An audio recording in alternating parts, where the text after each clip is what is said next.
Hello, hello, and welcome back to Wuthering Waves. I'm gonna get right into it. The main quest, part 2 of 2.5. I wasn't expecting a part 2 of this version, but it happened. Funny thing, no, not a really funny thing. Well, actually, okay, normal thing. I've been very busy with work, and I couldn't really do anything at all. When I grow up, I'll be the So strongest I had time gladiator. yesterday, and And then I'll here's the not finally funny part. you.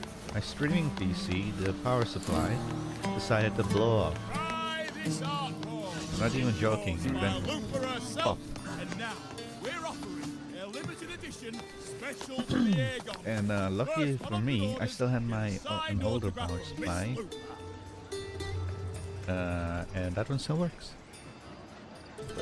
Sure, the streaming PC had an 850 watt one, now there's a 700 watt one here, but that's enough from my system, my streaming system.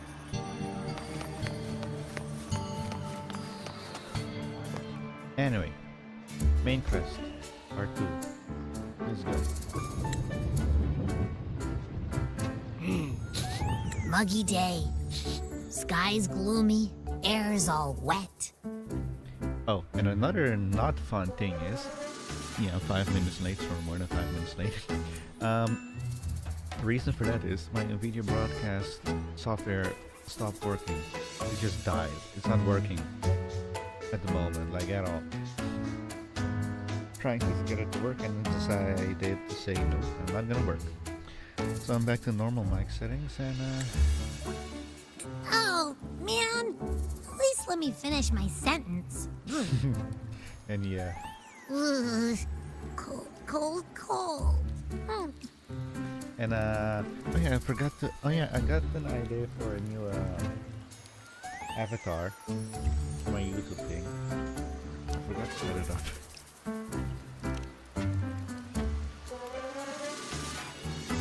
All right. I'm famished. We barely had a bite sprinting all the way here from Raguna.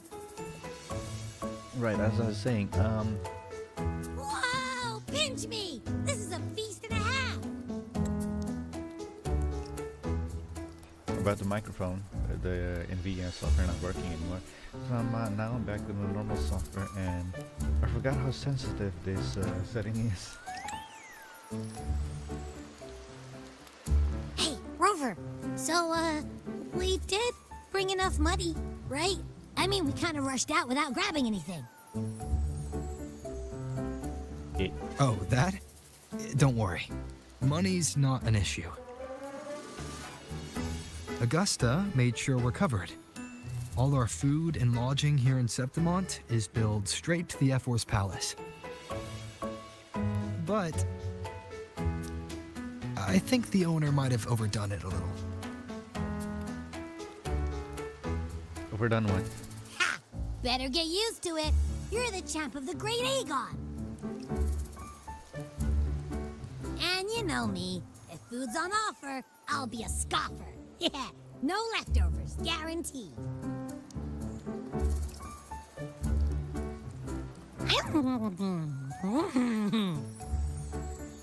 Free stay? Free meal? Sir Zephyr really knows how to treat guests. Maybe we should, hang around a bit longer.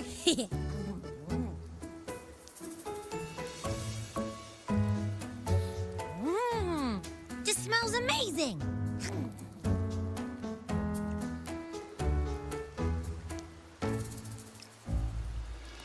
Abby, what do you think Imperator wants me to find?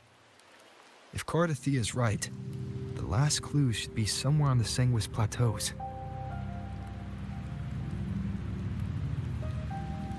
We're so close to the finish line, just one step away. But our pace is slowed. Oh right, I did see the live stream from today for version 2.6, and I did see the preview for 2.7 as well. Looks quite interesting. 2.7. 2.6 feels more like it's setting up something, in my honest opinion. Relax. We're already back in Septimont. What's the rush? I remember Lupa said there's this weird blight cloud hanging over the Sanguis Plateaus.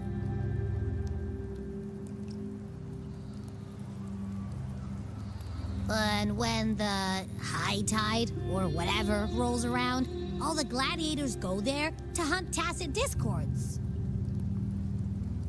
Wait, is the high tide coming up soon? The Ephor's invite did say something about a big hunt. Huh, that reminds me. Aren't we supposed to meet her today?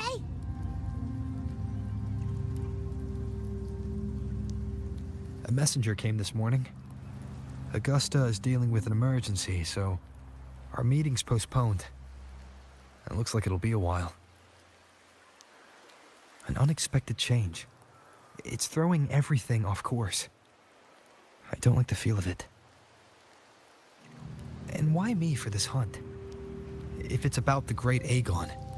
The messenger said none of the other gladiators were invited.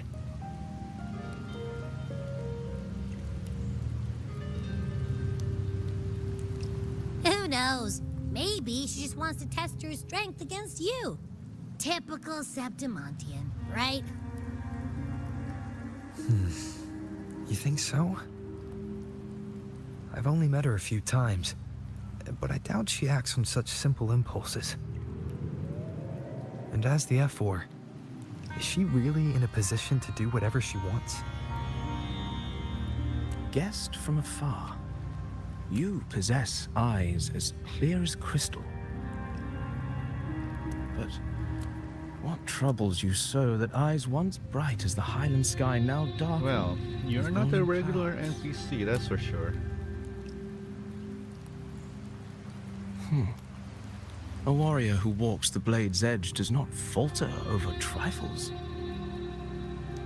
The clouds, if I may guess, are cast from Is the that blood? throne. At the peak of Capitolini Hill, beneath the pale walls of the Ephor's palace, secrets lie buried.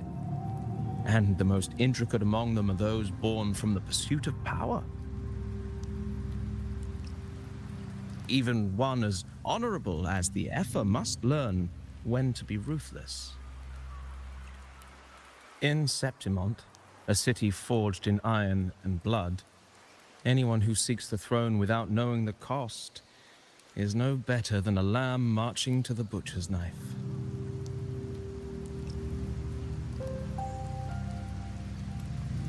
And you are? I am Nestor, a traveling poet. That is not good. We had that other guy that was a traveling something. The one The from rains in Prejudice. Septimont never seem eager to leave this season. Enrico? So then, No.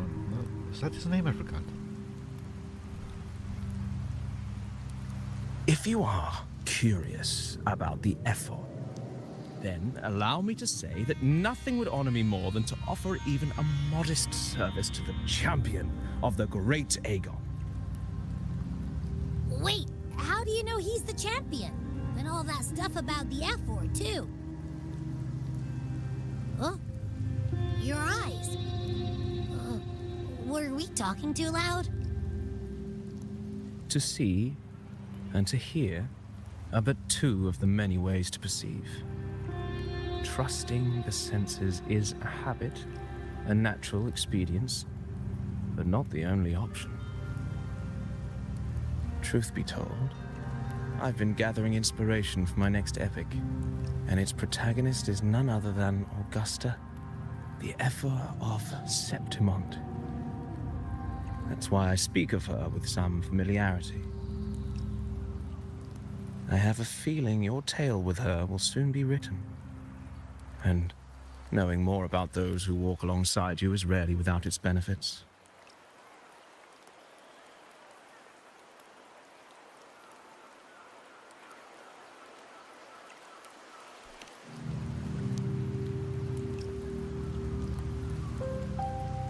Augusta.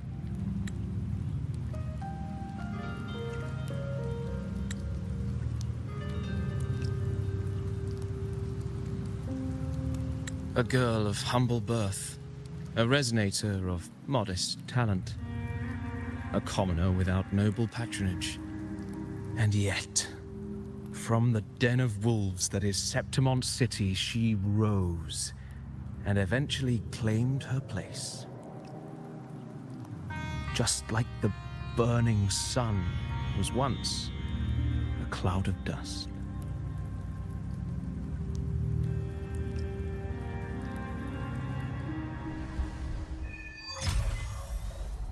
Rust Sword and the Sun. What is this? Huh? Dear guests from afar, do you follow me to near forbidden stories of Augusta, or simply telling it might be a bit dull? What methods do you have in mind? What are you trying to do? What is this?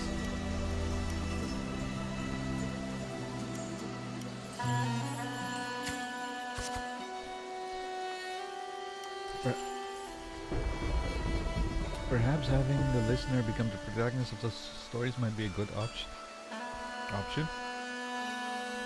You should add more immersive touch to the sound and images you've yet to hear and see. Both says continue.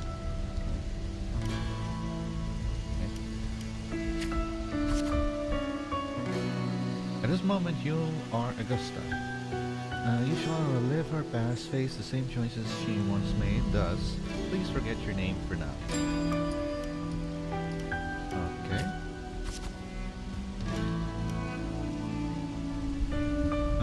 Of course, Augusta's story is already written. No matter what choices you make, they will not alter reality. Yet, be wary. Fate is fickle, and a misstep can lead to a swift end. Weigh your choices carefully. Her past decision may not have always been best. I understand. Well then, let the story begin. Set aside the complex thoughts and let me sing the epic of the young girl Augusta. I am Augusta, I am Augusta. Take a deep breath.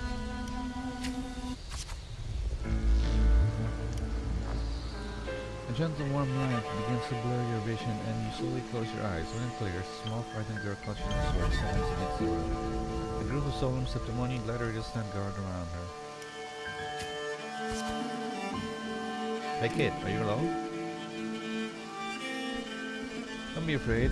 We know what the dark side did to your home, and we're here to help.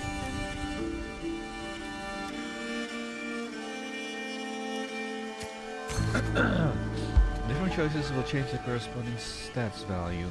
Okay. Must be hungry here. This should be enough to keep you from starving for now. Take the food offered by the gladiator, refuse the food offered by the gladiator.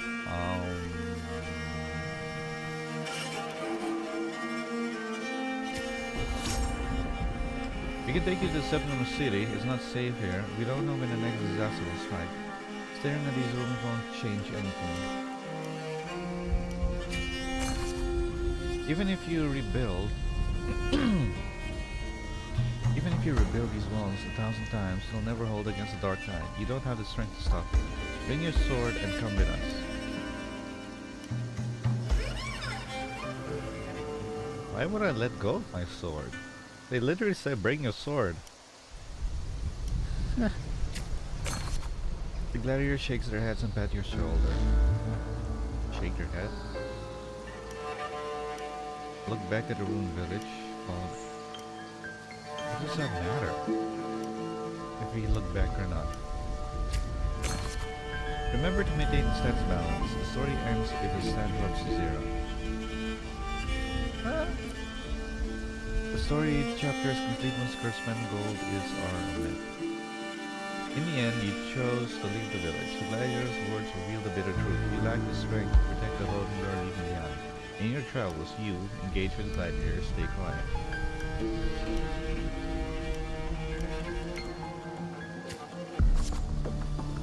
Following the gladiators, you arrive in the city of Septimont by ship.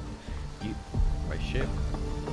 Alright, this never mind, I won't say it now. Following gladiators, you arrive in the city of Septimont by ship. You wave them goodbye after arriving at the central square. Meanwhile, you notice the square is crowded with citizens. Remain quiet and anxious. Sure you're on the city.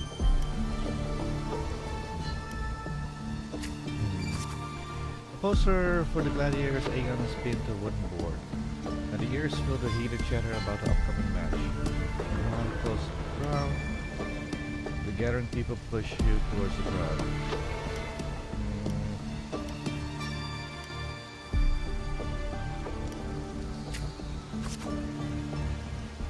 You must know, Septimon, reverse strength.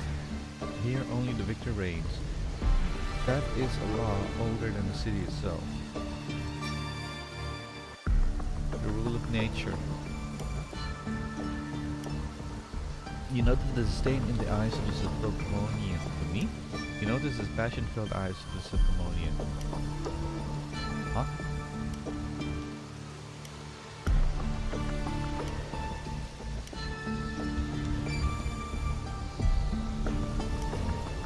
More to see their passion. Eat or be eaten, such is the way of the city. To survive, you'll have to find your bite and seize the crown with your own feet.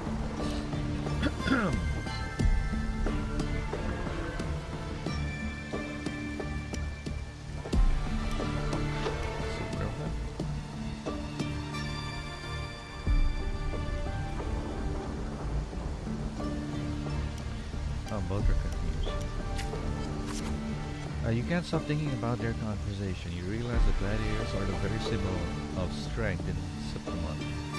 If there is a way to dominate the arena, maybe you'll find the strength they're looking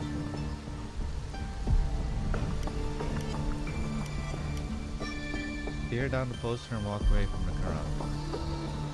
Quietly. You can't stop thinking about their conversation. Because there's a very symbol of strength in Septimon. If there's a way to dominate, maybe you'll find a way.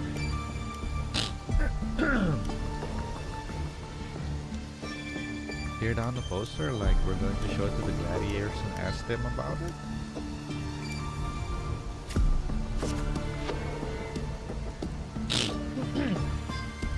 Yeah, come on. As you leave, you notice that the three words stand in the incessant chatter, identity, status, and talent. They seem to be an essential part of the gladiating.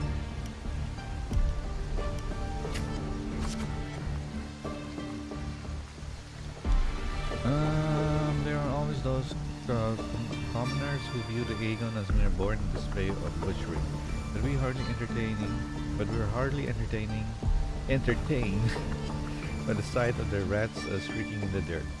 What we crave is true magnificence. The warrior who can make roses bloom from blood.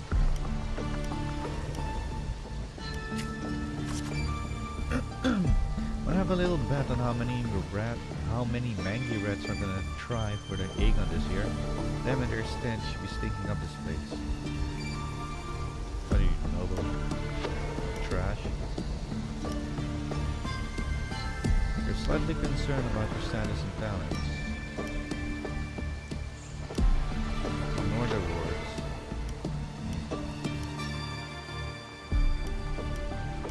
Engage with this noble guy or just ignore him?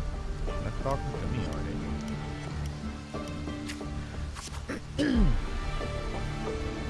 You're determined. Oh, that's you. Growled the court. You're determined to step onto the arena. The rules demands the man and mentor at your back. Someone to keep death from claiming you in the first day, and perhaps even teach you to see the fight through to the end. After hitting several dead ends, you eventually come across Kato. Kato's a retired gladiator. Kato or Sato? I don't know. I'll go with Kato. Kato is a retired gladiator star Kato is a retired gladiator star but takes on a few proteges. Continues. So you want to join the Aegon, you say? Why don't you start by telling me a little about yourself? You recall the discussion about gladiators, identity, status, and talents. People in the city of Septimon seem to value these more than anything. You choose to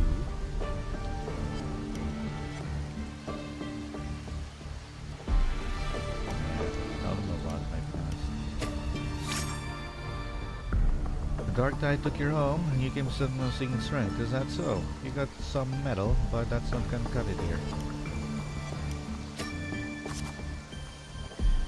Go home. People like you always show up with nothing but fancy dreams, only to see them crushed and trampled. I've seen enough idiots like you. I'll argue with you. You've seen enough idiots like you. Oh yeah? Explain yourself. But now, still, here are you? You think your stubbornness will change my mind? Pathetic. Fighting your grip on the sword. I'll prove it. Alright then, let's have a duel. Land one striking you in. If you manage that, I'll teach you how to be a true gladiator. This duel here is an entrance trial. Accept the duel without hesitation. Accept the duel after a great deliberation. Hesitation. Blades meet and shall clash. Kata moves with practice ease. You're quickly defeated. Strengthless. Do you realize how weak you are? Which is why I want to become gladiator. Which is why I'm seeking power.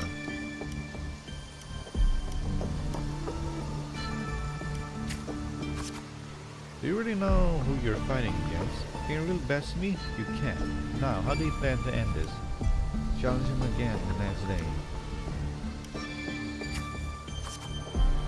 Back around to are we? Country rats like you sure are pestering as the city folks say you are, huh? Ooh, bad choice of word, dude. Bad choice.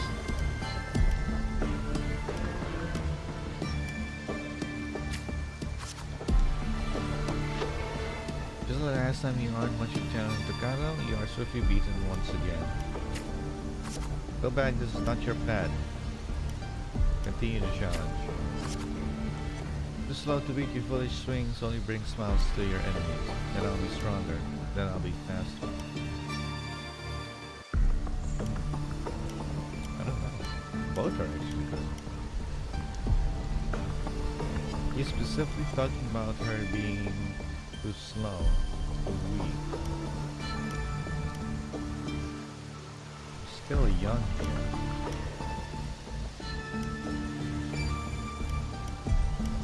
Well, she only has to land one strike on him. It doesn't have to be a strong strike, it has to be a strike. And to do that, you need to be fast. I'll go fast. Is that your best, huh? Well, I guess a red that lives in the dark is never meant for the sun. Checkmate, you've lost.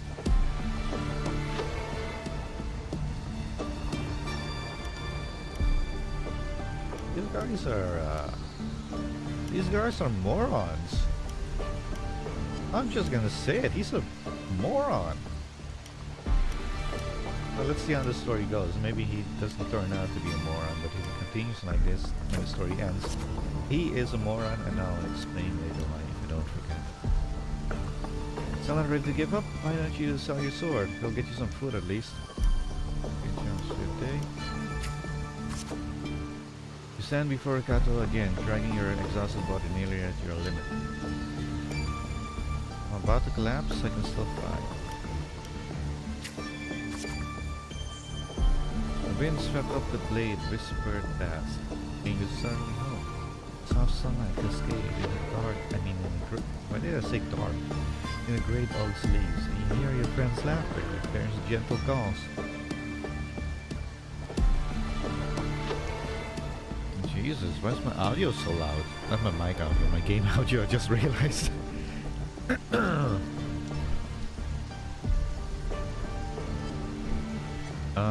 Continue. But in the very next breath, a bow and chill engulfs you. That touch, you know it all too well. Thoughts race across your mind, your hand instantly grip your sword's hilt. I won't surrender. I can't stop here.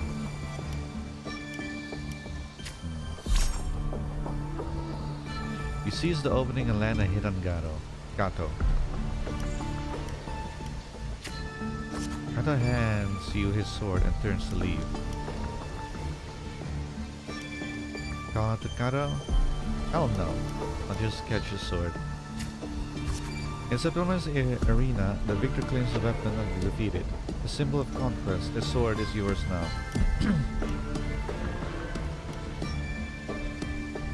Conquest? you're determined to bite off that crown, do not fall before you get there. Augusta. Is that your name, isn't it? I'll nod. No, yes, I am Augusta. The moment you step into the arena, you will lose this name. The spectators may brand you with a number, a symbol, or even the name of some wild beast. I'm prepared. And only the last one standing has the right to proclaim their true name. That's weird, but okay. By then, all will be chanting your name. Augusta, you'll have to conquer their hearts and win their applause, even without identity, status, or talents. Tell me, will I see that day? I will make them know my true name. Training starts tomorrow, 6 sharp, right there. Next arrival in the big city. Epic of the Blazing Sun, Chapter 1. Chapter 1, you arrive in big city complete. Tap anywhere to continue. Continue? Fail enough times, and you might eventually succeed. Should we call it resilience? Or mere stubbornness? Or perhaps, for a girl who has lost everything, there was never a second option. She had no one to trust but herself, and naught but a blade to hold. And yet, as the first stanza of an epic, this is nothing extraordinary. Since the lament, across the scorched lands of Solaris, I've heard this story repeat itself, again and again. Greatness. Yes, our era has certainly seen it. But true greatness is never found on the first page of a story. Courage, glory, and honor. Such immortal virtues have been etched in tablet and stone, but they are never forged overnight. Light as a thread, elusive as the wind, they weave themselves into every twist of fate, tangling with every insignificant choice we make.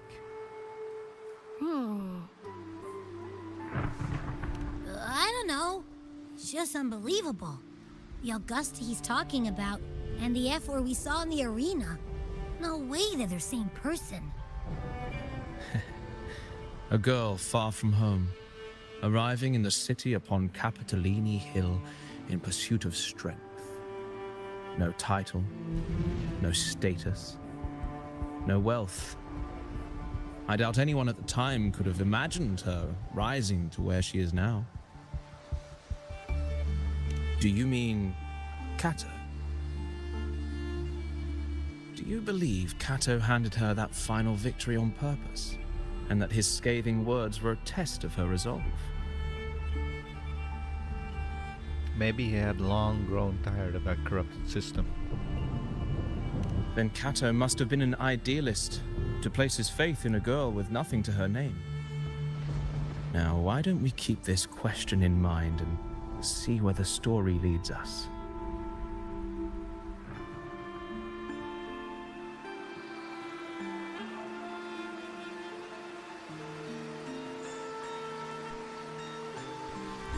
Continue chatting with Nestor and learn about the Ephor story. Why did you take me out of the scene, though?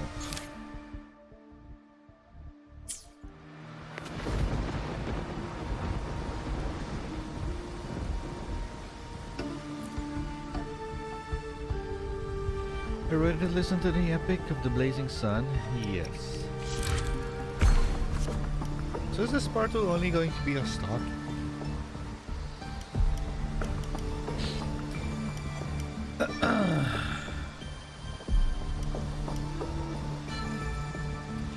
Dawn breaks with a pale glow. A month has already passed on Arcato's training, and today the grind continues. Stick to the training schedule. A little rest won't hurt, I'll go later. Hell no.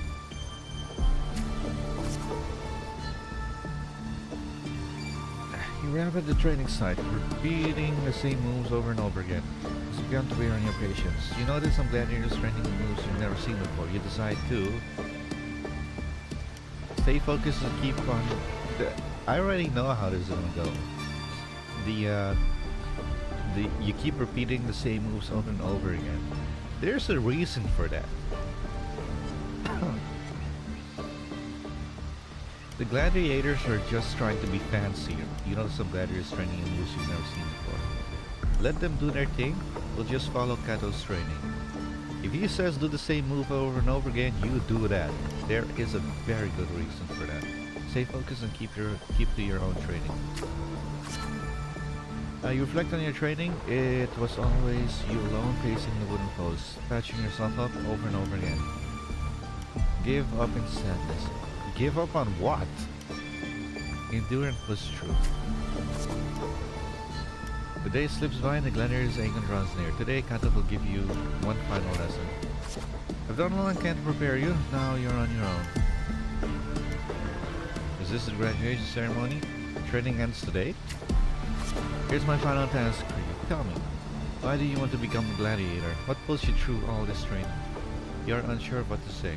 You already know the answer. She does.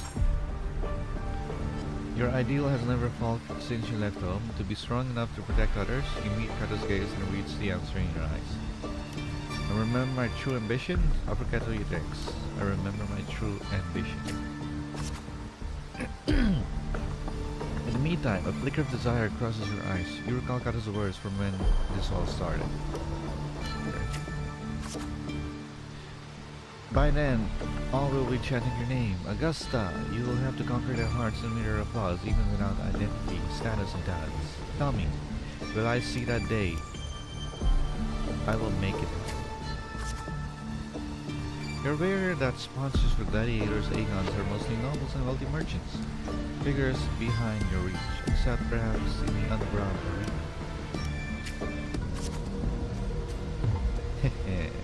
These are all top of the line merchandise I got here. Care to have a look? Like products on display, you and a few other gladiators stand in the middle of an underground arena, scrutinized by nobles and wealthy merchants in the stand. One by one, those beside you are chosen and escorted away. Take a step forward.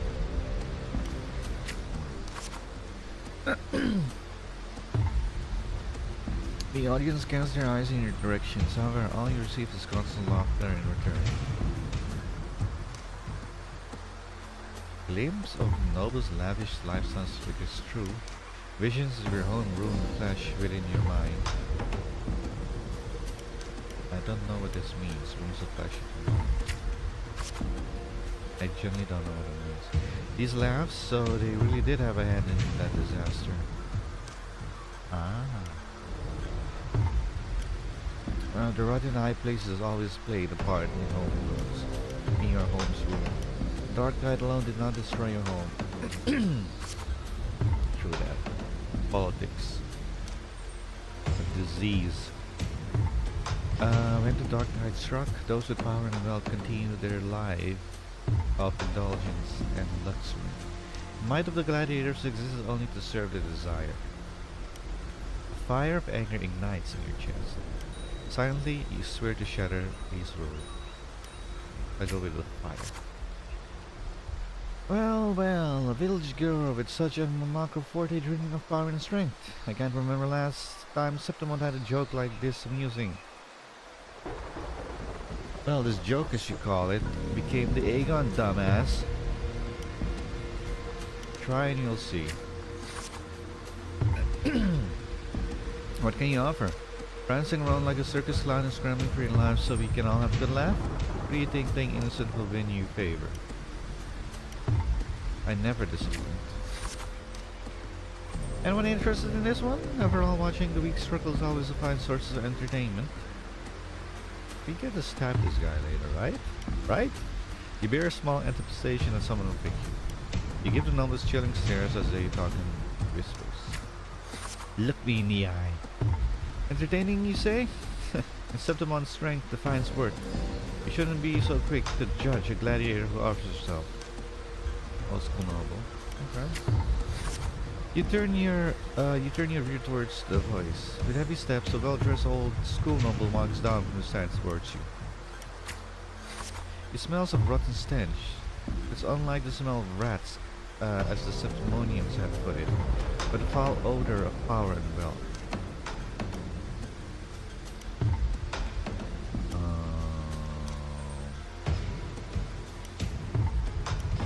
Don't know. Silently clench your fist, you frown at the old school noble. Generally don't know. I engage only in profitable ventures. To stand in the arena, you must prove your worth. I have 3 trials for you. Survive them, and we may speak further. Brave young lady. Gladiator training. You accept the noble's trials. You accept the noble's trials through, though trials is too kind of a word for something intended only to break you. At the trial grants wait, what? Reach 50 reputation, reach 100 willpower. Oh.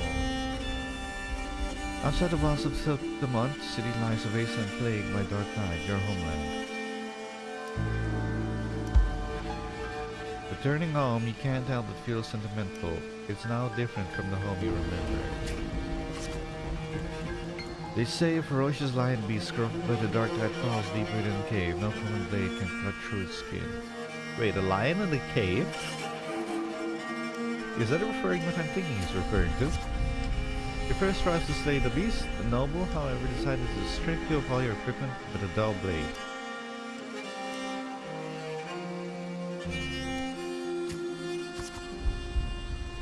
The mountain trail winds like a serpent among the charred trees, stumps. Dozens of leech skeletons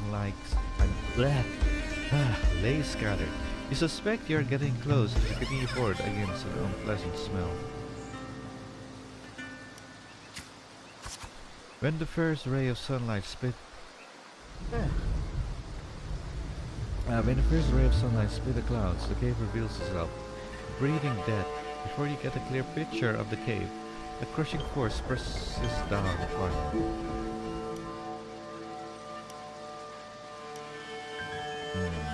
This one is health, and this one is reputation and sword. Wait, what is my reputation going out?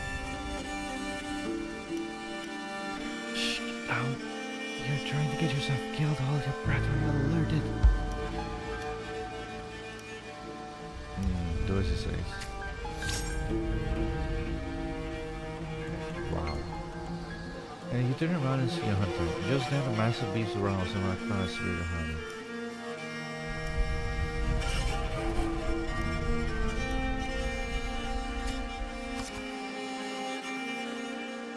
After the lion beast left, you apologize to the hunter. It was thanks to him the beast did not notice. Think by those clothes as yours of the Septimonian Gladiator. I used to be just like you. Lost a big match, got tossed out by the nobles, and ended up like this. We're nothing but your playthings.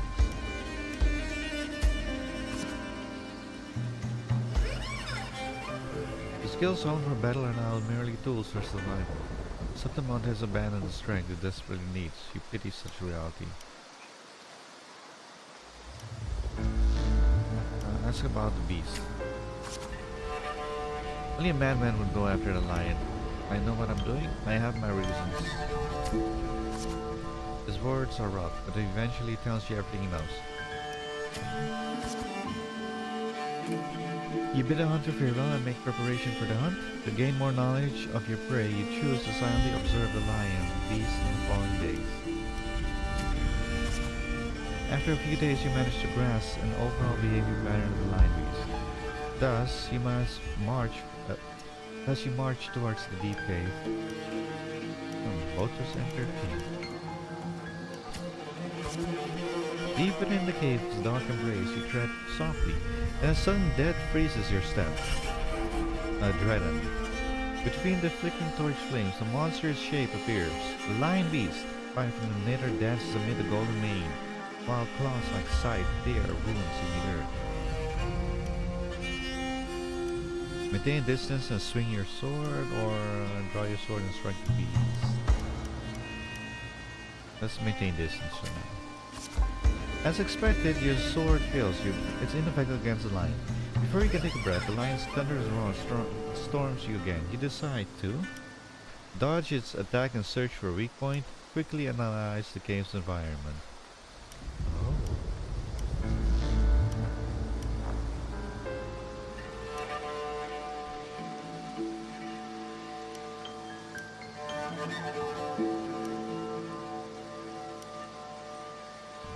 I think looking at the cave would be better. Just before the lion beast bounces at you, you slash with all your strength at the staff? I don't know. Above, it crushes down into the lion's gaping jaws. Really? It's not over yet. You land on his neck. It lunges to seize you, but your swift dodges forces its claws into a deadly knot around his throat. Seeing your chance, you give it a final pull, and the beast strangles itself into frantic struggle. Guessing using the environment is one way to do it. The trial is ended, and you drag your exhausted body towards the stream. Clear waters cascade down into Mountain Valley, and the dense forest slumbers quietly in nature's cradle.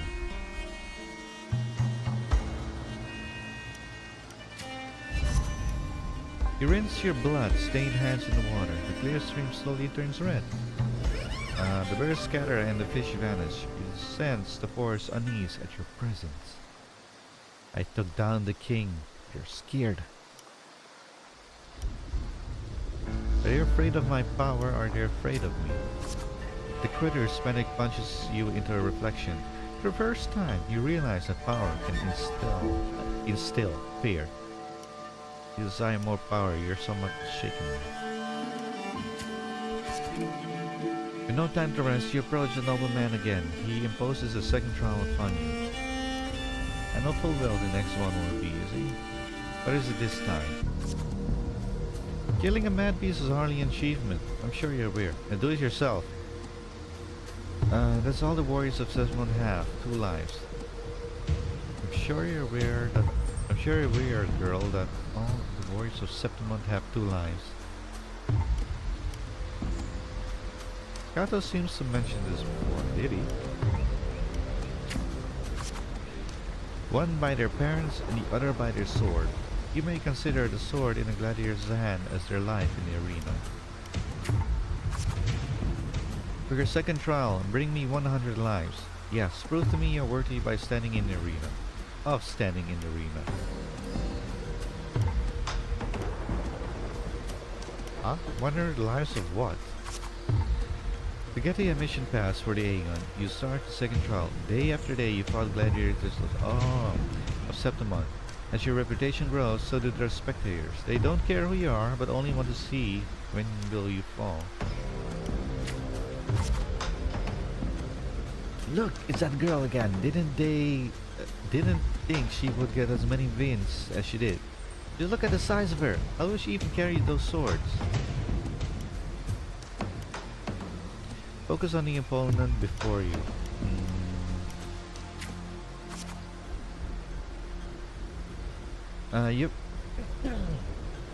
You've grown used to this kind of noise. The deafening cheers numb your fatigue. Your sword now rests against your opponent's throat. Spear the opponent and wait for the next challenger. Suppress your desire to kill. This one has 2 stats. One by one, the gladiators have challengers grow in numbers. Those you have defeated kneel before you, offering their swords, symbolizing their honor in both hands. Sadly pan the opponent's sword into the ground, and only raise your own sword. Even in Septimont, there's a limit to opponents to prove a challenge to you. Eventually, you will need to seek out tougher challengers. You've targeted Victor, a frequent champion of the Aegon from one of the noble houses. Do you have any idea who Victor's father is? His lordship is the largest sponsor of the Aegon. Power, wealth, those aren't things brute strength can rival. Victor has the best mentor, finest weapon. Okay. So what? The house behind Victor comes to you with an offer. A perfect job and substantial fortunes if you walk away from the duel. Victor is weak and pathetic. Hey, rip the contract. You reject the bribe without a second thought. Humiliated, the noble servant spits curses in your face. Say nothing, avoid any altercation, I mean. You ignorant country peasant, do you know what it means to refuse a noble? Then, you shall suffer for your arrogance. When the time comes, don't expect any pity, as you won't be getting any. I, the scion, besides the servant. What do you want from me? The scion silenced the rambling servant and tears up the contract. Let's go. There's no point in talking sense into an ignorant fool. Then again, I'd appreciate if you don't waste too much of my time in the arena. That dumbass Victor. Let me guess. He only won because of bribery every single time. They throw back credits as a way to humiliate you, falling in love with the sarcasm and mocking gestures. They attempt to overwhelm you with their pride. Retaliate with the same insults? Nah, you feel nothing. The day arrives. Victor accepts your challenge with your challenge? Wait, were we challenging Victor or Victor challenging us? I forgot. And the day arrives, Victor accepts your challenge with his honor of nobility at stake. You remember well the haughty look he wore but a few days prior. But the nobles wield only swords, wards, not swords.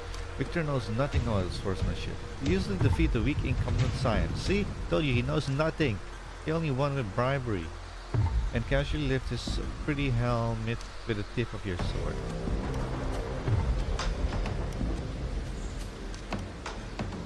Approach the noble's seat. I say worthless. I have won and I've achieved it without wasting your time. Do you see? Your gilded lies shatter before your real strength. Before real strength. Toss the helmet back at Victor or step on it? I don't see what stepping on it would do right now. You pretty much humiliated him already. You waste of good armor and just give him back the helmet. Like, take it back, loser. The crowd erupts in cheers and applause. The nobles, unable to deny your triumph, lower their heads. You return to... Wait a second. Victor won several Aegon's championships, right? Well, he won... he was supposed to be a recurring champion? Worthless. Wow. It's trash. But based on how Augusta's story is going, previous opponents were better than Victor. Much better than Victor, according to the story. So this guy really only won with bribery. That's it. That's literally it. You return to your lodging to count your trophies, 99 swords, 99 opponents defeated. Now only one life is left to claim. Most gladiators have long feared your reputation, dare not challenge you, except one. Is it gonna be Kato?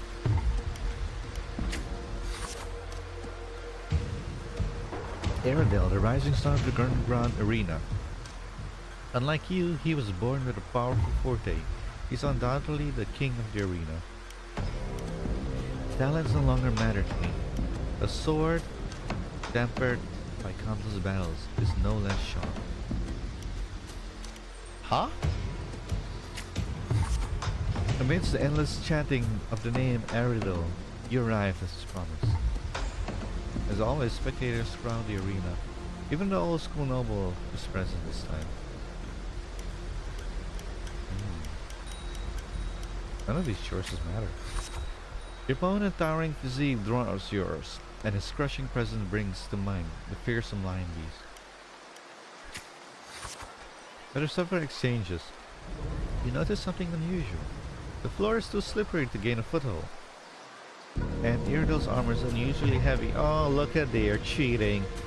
You're all too familiar with the noble's despicable tricks. Should we keep calm or anger brews within you? Well, keeping calm would be better for the battle.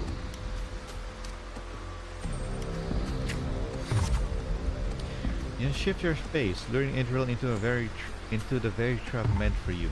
After a few more rounds, his steps grow loose, his reaction sluggish. Now is the chance. Seize the opportunity. Your sword stops just before the neck of Septimonian's strongest gladiator. The entire arena falls silent, and almost immediately the crowd erupts in applause. Stab, stab, stab. Is that so? Kill, kill, kill. Now? Adriel closes his eyes and accepts his fate. Victory is already mine. Let's leave it there. In front of everyone's watchful eye, you only take Adriel's sword and then bow towards the audience before taking leave. You feel a sense of relief. You feel the people's gaze. The heck with their gaze. Live, live, live. I'm not waving back at you. Leave the cheers behind you. The next day you arrive before the old school noble with 100 lives. Adriel is merely made of subdominant flesh. Above him stands a greater force. Irdil, I mean. I'm ready for the third trial. The third trial is to earn the blessing of Arisnosa, the lioness of glory. Wait, isn't that the echo? He never planned to let me pass this round. This is an impossible feat. I know, Arenosa. It has never tasted defeat. People say people say it's a peak no humans can ever reach, the last wall of Septimon. But accept. It is this unsurmountable challenge that stirs the thirst of for victory in your blood. You accept the third trial to confront the guardian of Septimon, Arenosa. Arsenosa, I mean. Yeah, it is the echo. On the eve of the trial, you return to the training grounds once again. While you wait for Kato, you find yourself standing before the familiar wooden post. It has been your most enduring companion in your pursuit of true strength.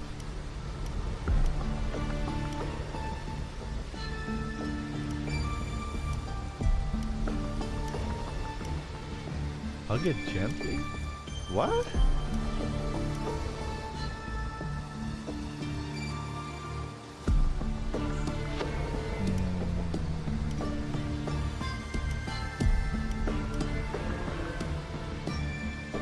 Cut it down and leave the past behind? I would choose either, actually. So now, which points do I want? Or which points will I lose?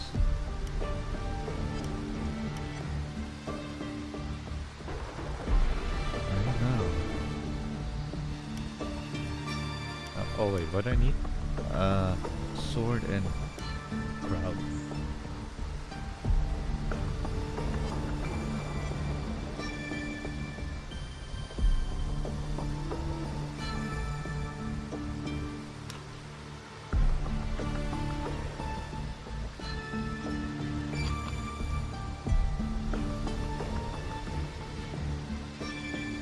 Alright, I was doing laundry. One moment.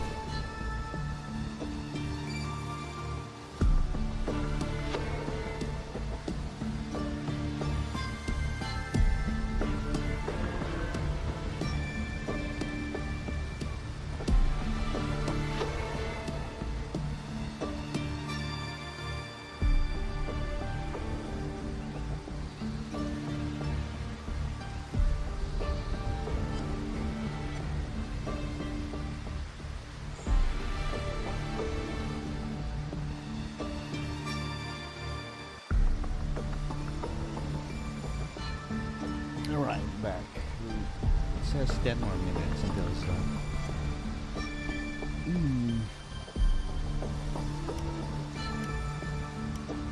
Let's hug it, why not?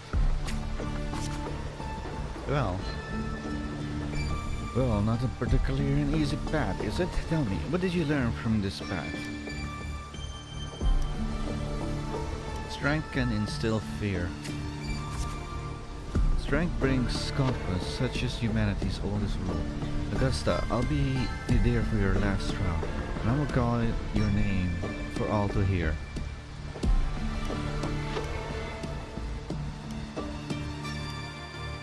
Thank you? Back in your room, you stare blankly at your stacked collection of swords. These trophies symbolize strength and conquest, but how will you show them to the world? Oh, here's where she makes her sword. Her sword is made up from every gladiator she's beaten. A piece of it. You once heard the tale of the legendary Gladiator, a warrior who would always fuse their opponent's swords with their own after victory. Now you decide to tread the same path and stand for the smithy. Stop outside the blacksmith forge. You wish to demonstrate your strength, yet now you still seek to do this with power not of your own. Pushing the blacksmith's hammer rise and fall, and seemingly impractical idea emerges. In the end, you use your forte to fuse all the swords into one. Grip the heavy sword in your hand. Feel the power. Grip it. What the? Your forte never stands out among resonators, but its seemingly insignificant power is enough to be stronger than the forged fire and hammers.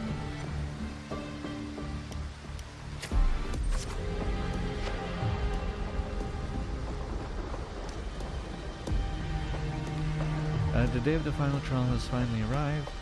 You walk to the arena's center with your newly forged sword. Bronze horns blare from atop of stone pillars. All eyes are on you.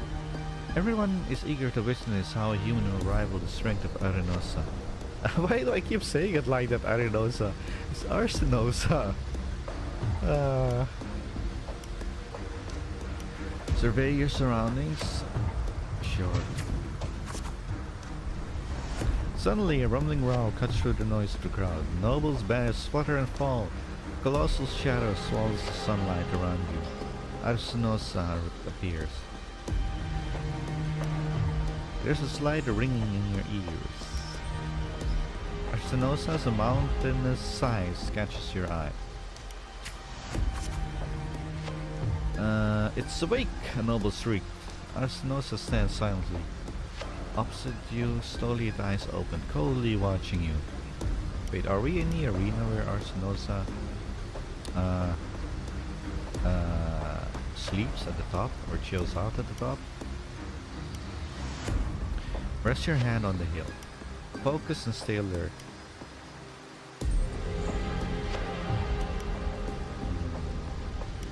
Stay alert. With a sudden sweep of her tail, the lioness shatters stone pillar. Hey, you have to fix that yourself. You're not doing it. You roll aside, barely dodging the flying debris. A chill seeps through the tear in the cloth on your left shoulder.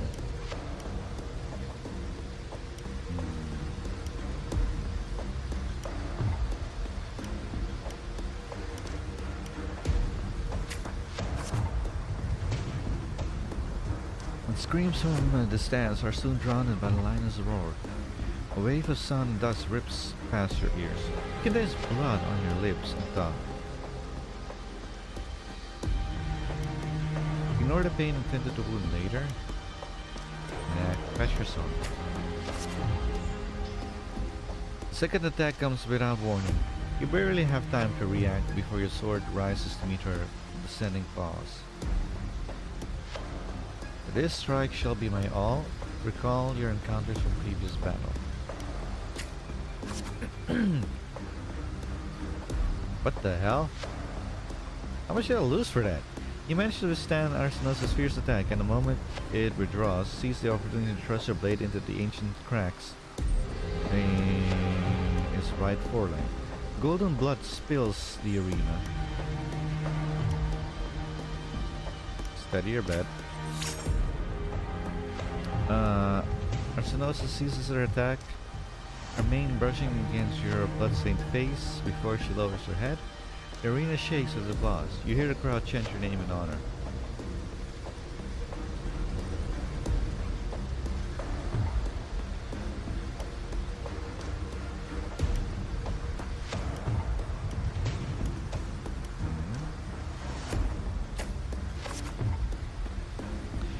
voices, they are...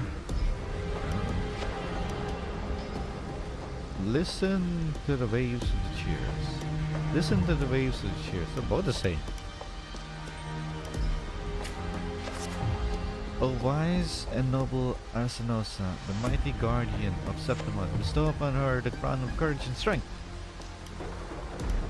Walk up the steps after Arsinosa. Walk up the steps after Arsinosa. When the cries of triumphs resonate with the earth, we see the fire of humanity blaze across Septimon. Wave after wave of applause. The Septimonians salute me as I advance. Wave after wave of applause. The Septimonians salute me as I advance.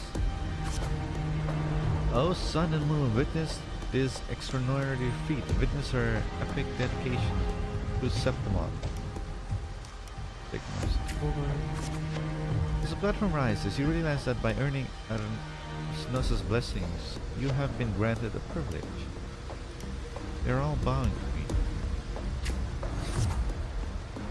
You are crowned the champion without the great Aegon. Huh? You are crowned the champion without... Oh, what do you mean? Nevertheless, you have already conquered countless gladiators with your strength. Under everyone's gaze, glory now bows at your feet. Raise your sword.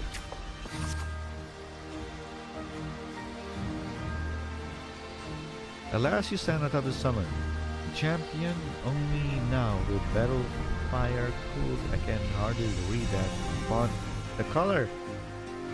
If heart cooling in your veins, do your wounds raise their voices to you? What? Protest.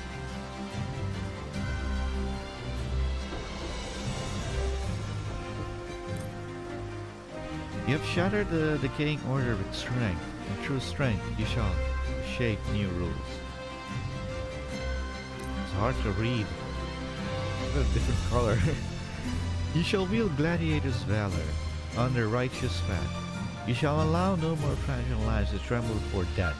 You shall ensure that your homeland's truncheon will forever be undone. Yet, should these new rules forged by might lose their foundation, will they not fall? A cold whisper of unease coils in your chest. Well then, no time for pointless pondering now. From this day forward, your sword, your honor, your two lives shall serve Septimon. At the summit of Septimon, the spectators cheer you on and the story concludes with a happy ending.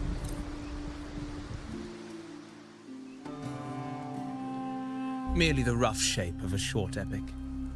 This is all I can offer about the Ephor.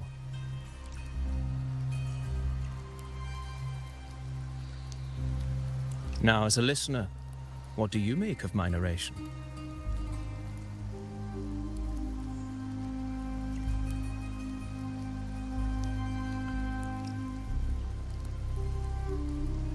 Well, what do I make of your narration? Did I enjoy it? No. Did I hate it? No. Do I want to have Abby as a gift? Right there? Yes.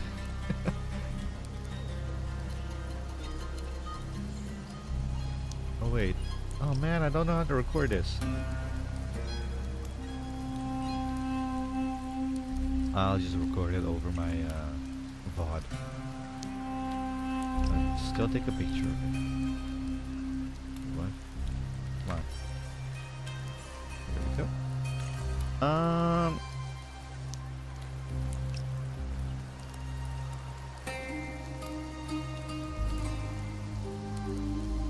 don't know. It wasn't special.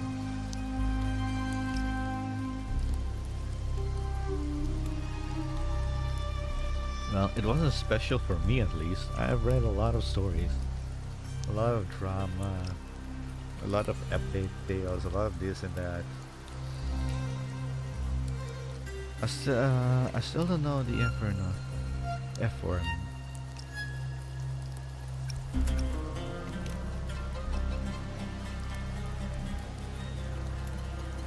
Ooh, there's a lot of Hey, In this, you are right. now that I think about it, I think this is the first time I've seen the rain Poetry inside can a city. only offer a glimpse of the true story. The reality of people, events, and things slips beyond the grasp of words. I do not belong in the pages of the epic, so I remain confined to the observer's gaze. I can imagine events and emotions unfold, but I cannot truly recreate them.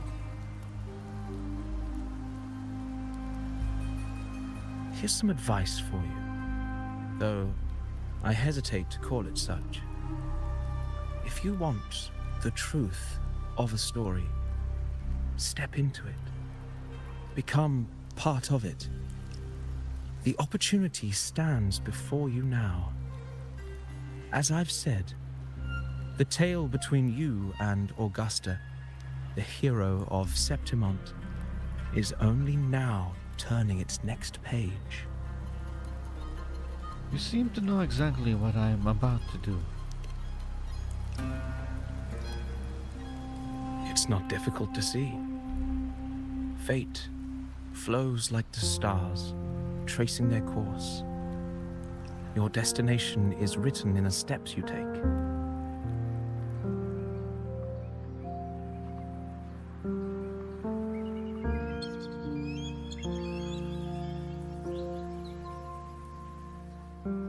The rain is passing. I hear it ceasing its symphony upon the earth. It is time for farewells.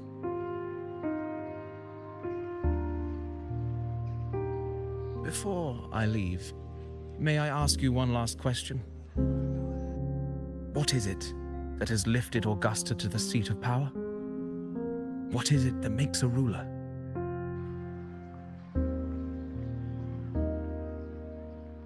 Well, I'd say strength. Let's be real. There's no way Augusta could have passed those trials without strength. But what kind of strength? Rover, what do you think?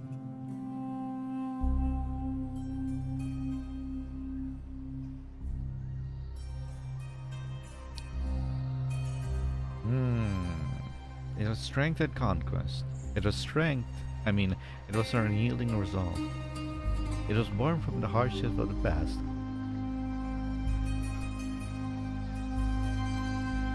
I don't know. I would say strength and conquest, but it was born from the hardship of the past. That also is a good option.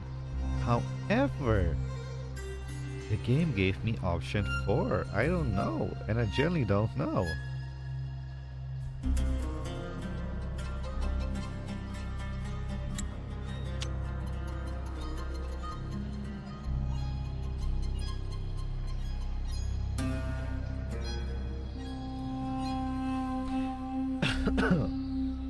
To be fair to the question, what is it that has lifted Augusta to the seat of power? What is it that makes a ruler? What is it that makes a ruler? Wait. What is the question? What is it that makes a ruler, or is the question, what is it that lifted Augusta to the seat of power? Her unyielding resolve helped push her there. Would be that answer to that. One lifted her up to the seat of power. But what makes a ruler? I don't know.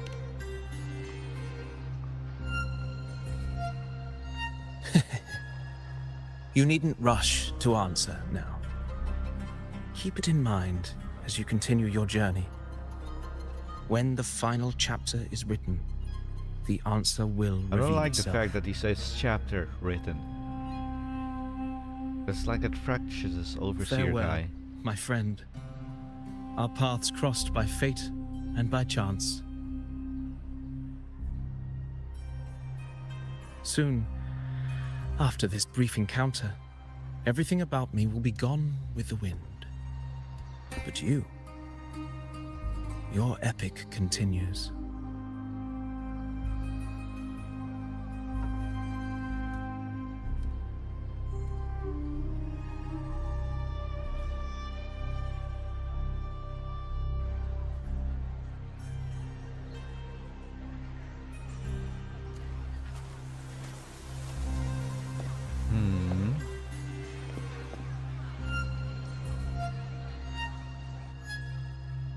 That interesting.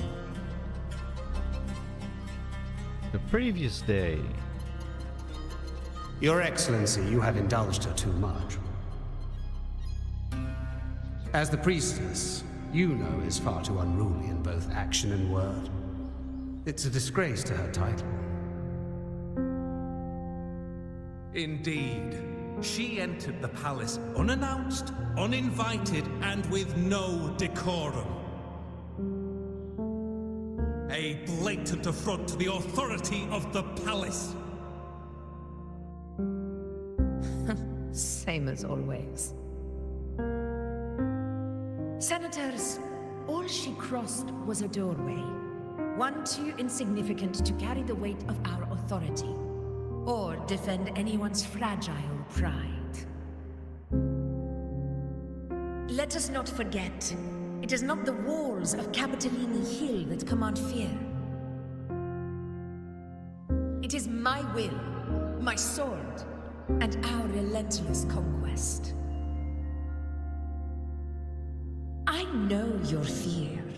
You fear a priestess's voice drowning yours, and a rebel challenging the Senate's rules. But listen well. Power does not bow to sycophants, cowering behind their traditions. If you seek power, then step from the shadows. Face me, and prove yourself worthy.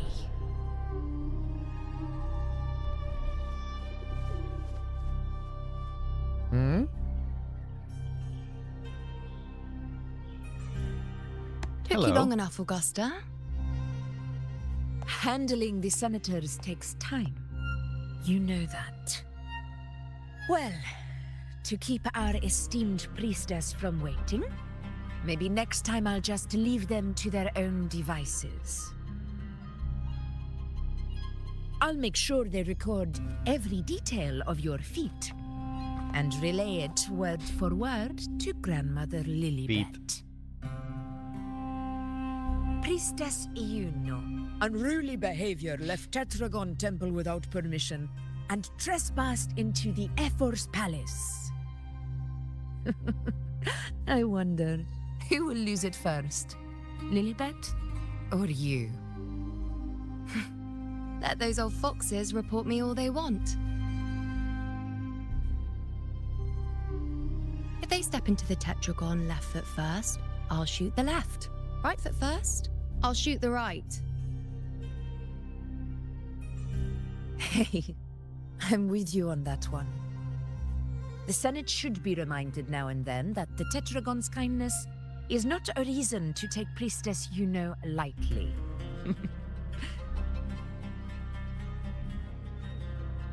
Why didn't you wait there? I had everything handled. We depart for the hunting ground tonight. If anything changed, you could have reached me by my terminal. You didn't need to come all the way here. I want you free of duty until that day arrives. You're overthinking it, Augusta. I'm here to see that person. Grandmother Lilibet said his fate is one of unknowable void. Sounds intriguing enough to make time for.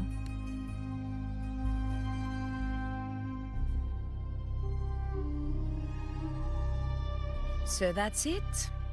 Too bad. The ship from Laguna won't dock until tomorrow morning, and we'll be gone by then. Ugh, what a hassle. Who? Is she talking about? Patience, you know. Oh, The warrior has accepted the invitation. So, you'll have plenty of time to meet during the hunt. hang on.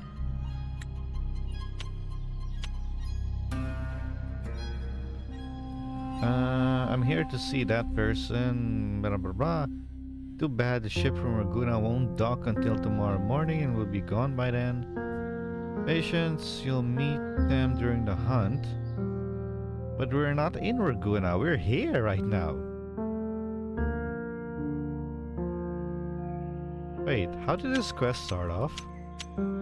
What did Abby say at the start of the quest? did we come from? I know Abby said, oh, we rushed out of somewhere fast. I forgot what name it was. Were we at Laguna?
Is there something else you want to say?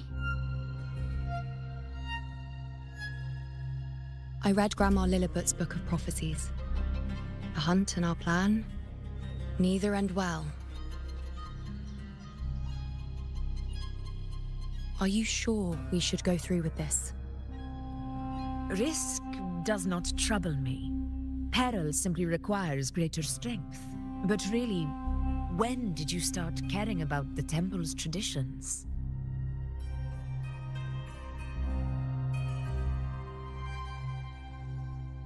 O ye faithless of Septimont, the divinity is enraged. Should your ruler defy their will again, doom shall be your fate.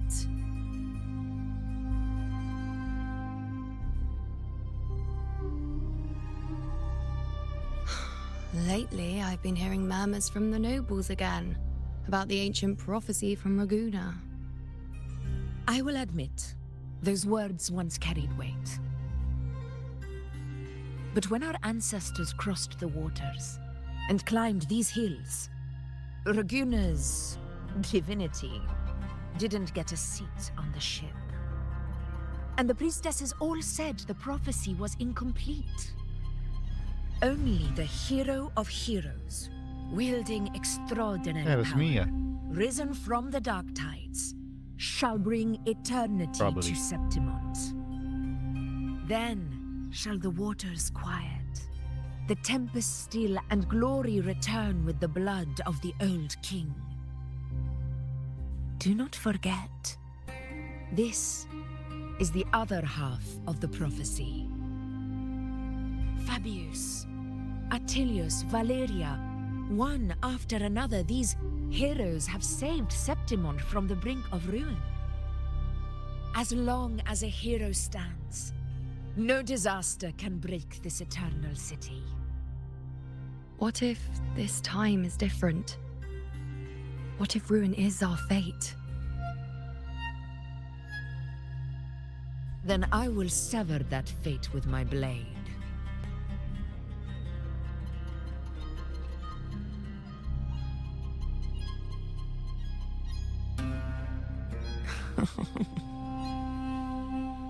What's so amusing?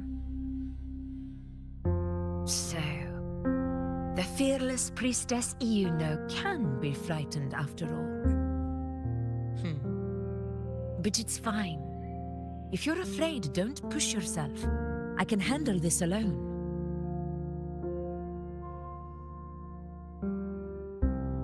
Most revered priestess, wait for me in the temple. I shall return victorious. Frightened. Me? If anything, it's you, trying to shut me out and face it alone. Fine. Go ahead. You'll come back to me sooner or later. That I can't deny. I knew it. So you do need me for this hunt. Thank you. You know.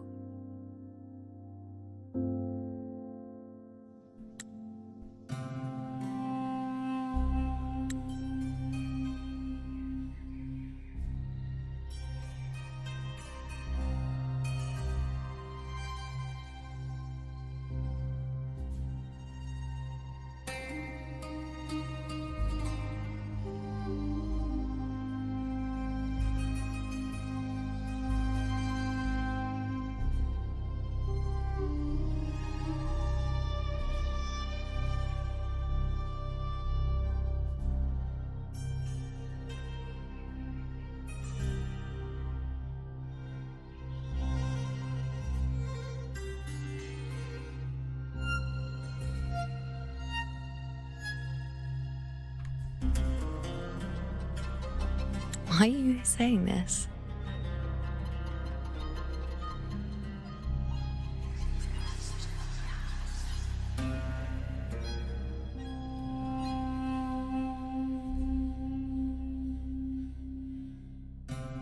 The storm is coming. Come, you know my friend. The best way to greet a storm is to walk straight into it.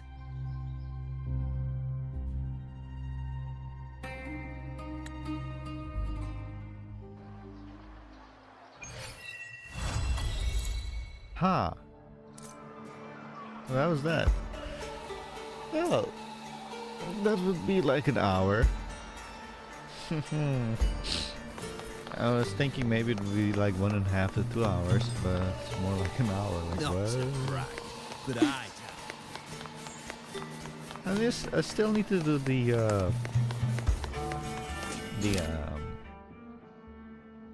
banner never fall. I still need to finish that thing. Nah. So what am I gonna do now? I'm gonna do some quests. Specifically exploration quest. I still need to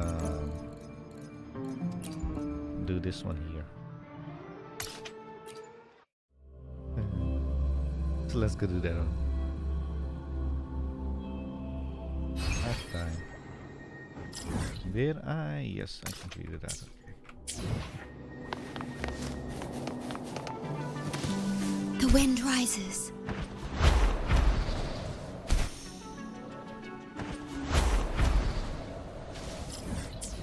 Oh yeah, from the 2.6 live stream, I'm a bit sad that they are taking the flight thing out of the game in the new regions, 3.0 onwards. I get it. Yeah, they did say they're going to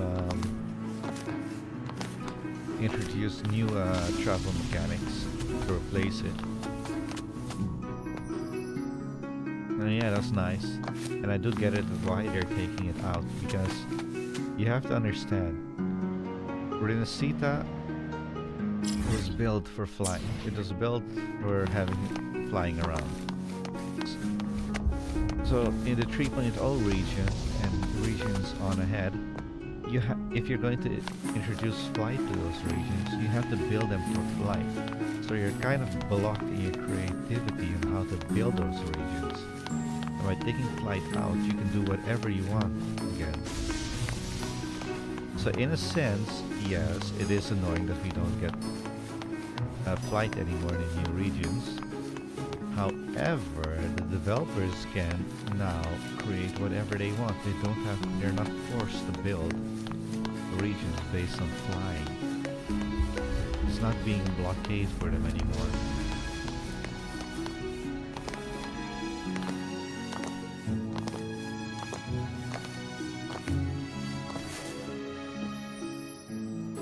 I was going to say something, but then I got dragged into this. Oh, hello. Oh, wait, what? You sneak up behind the peeping Nimbus Wraith, and it does seem to notice you. You didn't sneak up behind it, you just teleported. It makes gestures and mumbles words you can't understand. Show time interpreter Abby. So now I'm your personal interpreter? Alright. I see, what did it say? It wants to take you somewhere, I think. You think? I'm just as lost as you, okay? It's not attached to Discord or an echo, it's more like a combination of mixed frequency. Wait, why does this energy feel so familiar? Now that Abby's pointed it out, you start to feel it too. Meanwhile, the Wraith flutters off to another place. Let's see where it's headed. One moment, I didn't read the quest. You find a mysterious light spark. Follow this little spark and you may witness the shooting stars ablaze. Ooh. Shoot the shooting stars. Yeah, I should write that down. Hang on.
Okay, that should do it.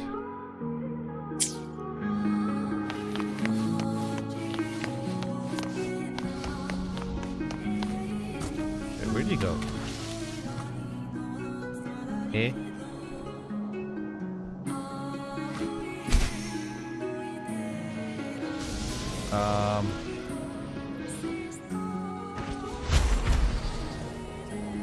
Did it seriously jump down?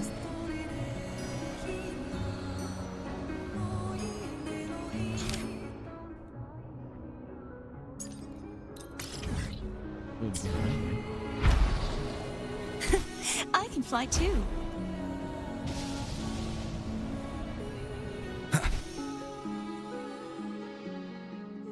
I was gonna jump down, to be honest. Those who revere the Sentinels shall find salvation, yet to be saved they must first something. The none linger in the blessing of the Sentinel, nor seek the indulgence in pleasures, as his pass leads only to the snares of desire. And avert the sharp the spirit on the raven's love is displain and heed to the sacred words. In though, word and deed, let no flaw be found. Let the path be measured by actions, obey thy heart follow the path of statue. For only thus, when thou hast trodden thy path with rigor 5 times, then only then shalt thou be ready for the final reckoning. Let thy path be measured by actions, does it mean I should follow the trail on the ground?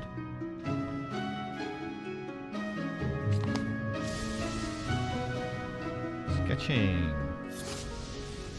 Oh, this thing. Yeah, sure.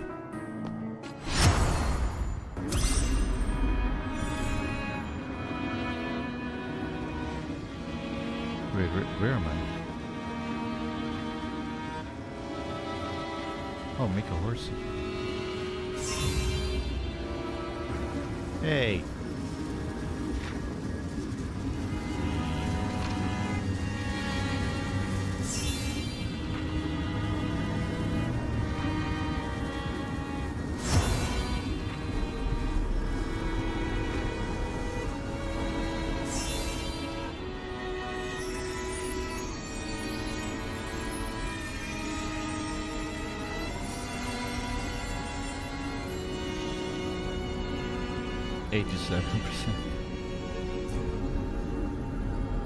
Seems to be the right direction. The key appears in front of you and you claim it.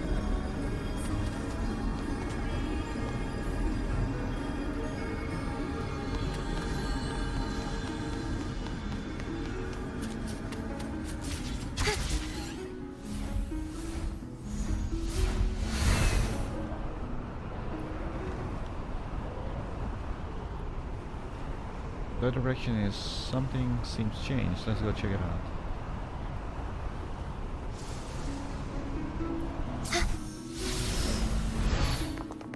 Isn't this? Hey!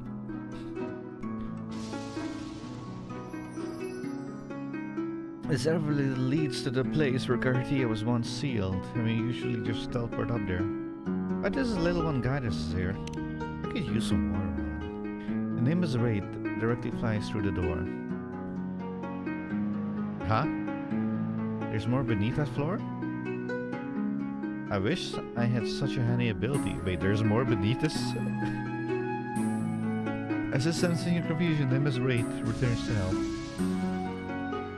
Wraith's power reminds you of the source of a familiar energy. His aura is the same as Tarvine's when Cartitia wielded it to block the attack. But Tarvine's nowhere to be found after that battle. What exactly are those frequencies? These frequencies? Come on, Abby. We have a secret to uncover. Hey, now that I think about it, version 2.6, I'll be playing my other account. And that account has Voloda. Oh yeah, version 2.6, the pulling thing. My second account has 68 or 69,000 asteroids, and I believe 8 of these radiant tide. I don't think that account has any fortune title, but I do remember having like 144 of these things. Or was it 244? 144 or 244? One of them. And they also have 430 of these corals. Yeah, I think it was 430. 400 something. 420, 430 of these corals. Anyway. Wait, how much do I have? No, not that. How do you check that? I don't remember. That looks names, yeah.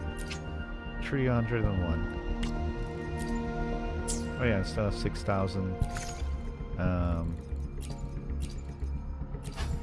of these. I got all of that from this thing, by the way.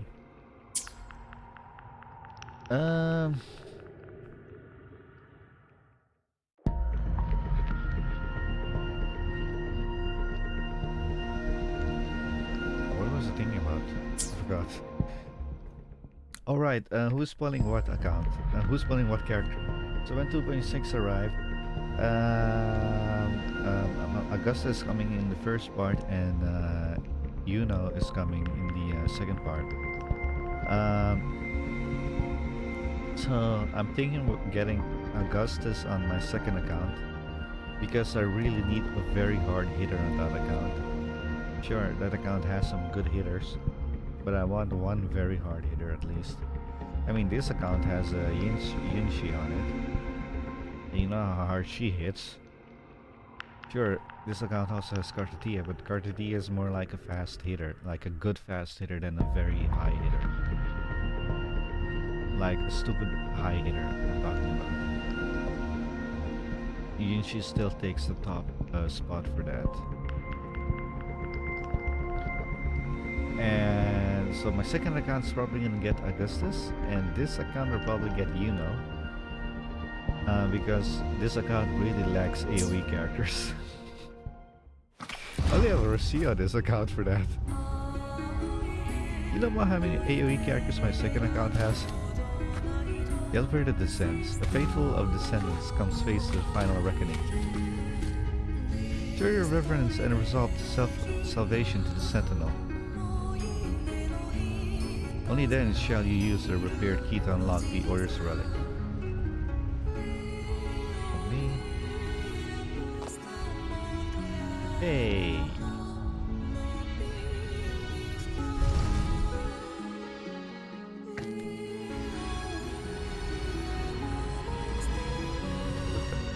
Hey! I wanted to look up. How dare you? Hey, can I climb here? Yes, okay. So I can go down.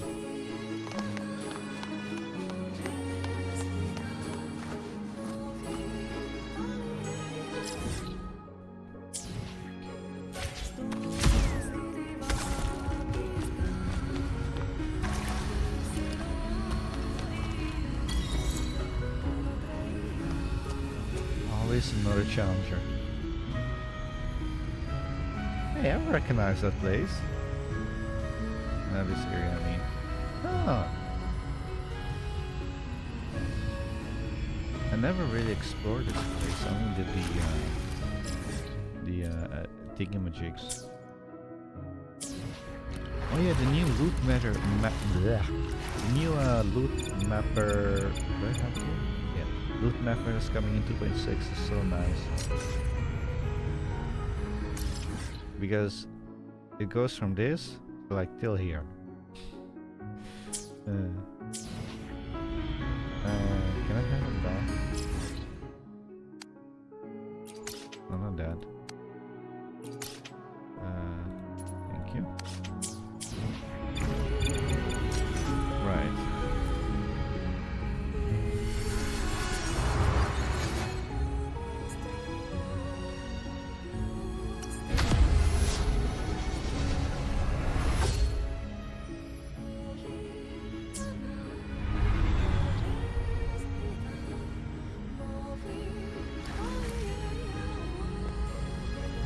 Let's see what this final reckoning is about.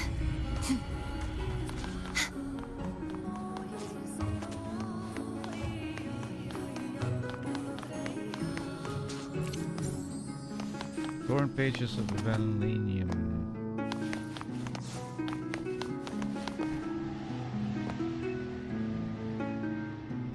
What is that?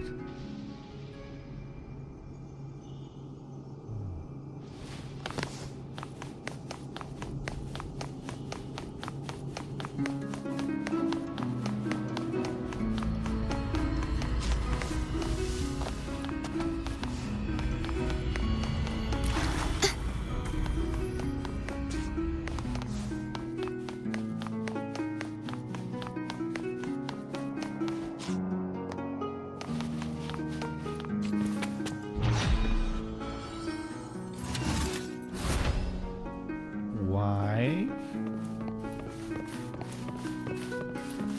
Leave it to me. Combo attack. At the beginning of the challenge, you gain a shield equal to 20% of your max HP. If I'm taking any damage for 3 seconds, gain a shield equal to terms with max HP. That's stupid. That's broken. Hitting the target 3 seconds, like that is short. Hitting the target increases your attack by 20% up to a max of 80%, so hit it 4 times.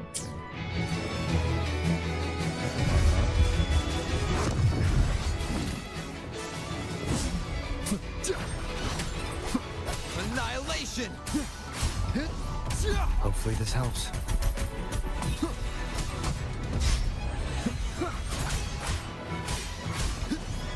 Waves rise. Judgment strikes! The wicked. Leave it to me.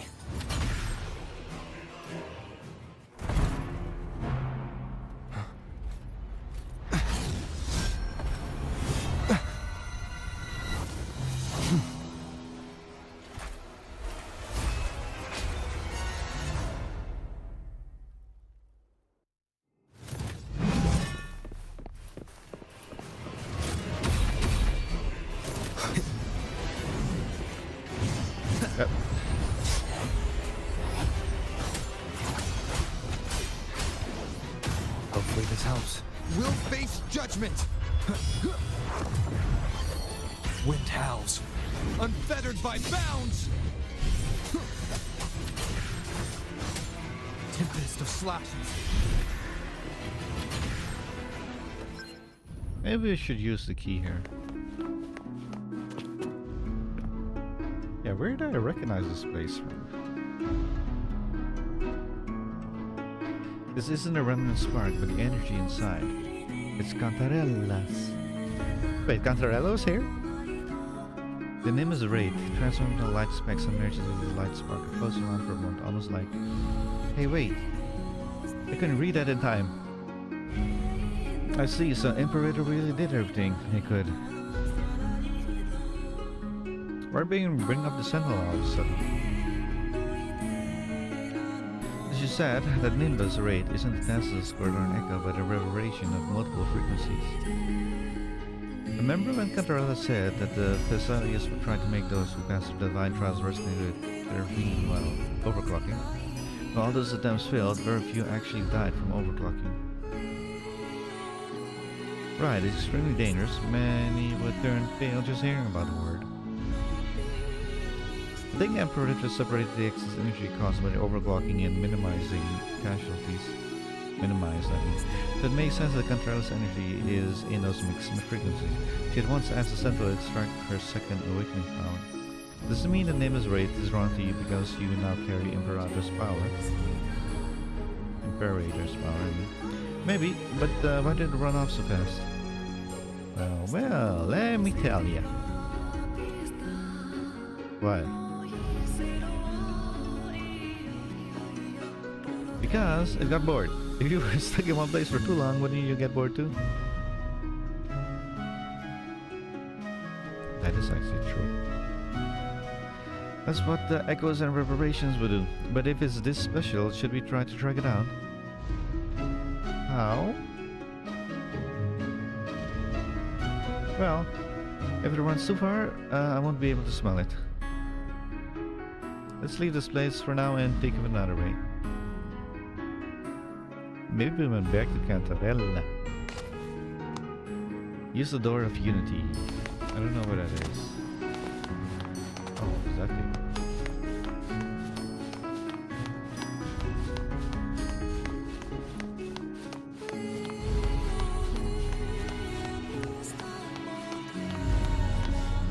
one moment. I'm gonna hit whatever that is.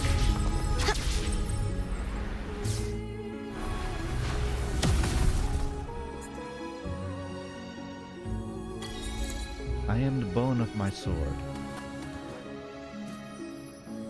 So why did we do that?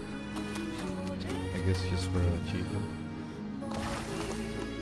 Hey, come on! How do I take damage from that?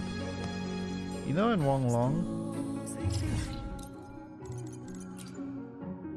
in a Jinzo, you can, you know, the quest, the daily quest at the restaurant here. You go from here to here. Then you have to go from here and talk to an NPC, and you can. There's a drop off here. That drop off is higher than this. Come on. And I never take damage from that drop.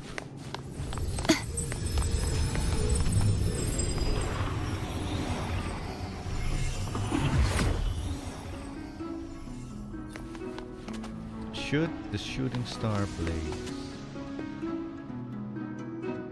Hey, where are we? Hey, you're back.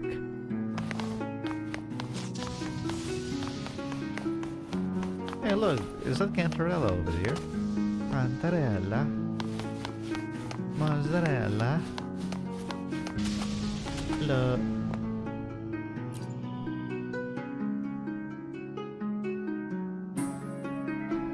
What brings you here, Cantarella? My eyes do not deceive. As you may recall, over the course of the Solis family history, many potential maidens attempted to resonate with them over the divine draws. The man who has lost his life and protects and invented today's their best offers to divine the energy generated from overclocking. This overclocking energy would eventually take the form of memory fragments scattered within the tower and my previous attempt to collect these fragments. Just recently, I sensed a surge of frequencies from the tower, so I came to investigate. Perhaps you were the one who freed these trapped children from their confinement. So you're saying you're here to gather energy and produce it from your second awakening. Speaking of this, if you manage to recover that energy, does that mean you can become Blessed Maiden again? Theoretically, yes. However, that is not the purpose of my visit. Energy from my second awakening is but one of the many mixed-in fragments. There is also frequencies that belong to the daughters of the Solis family. This energy is not mine alone. Not to mention, I've already made my choice of rejecting fate's coronation. We deserve the freedom to shape our own destinies. The Society of Children are no exceptions. Alright, this quest is before September. I forgot about it. This is at the end of 2.2? Yeah, 2.2. We're currently in 2.5. That's how long I put off this quest.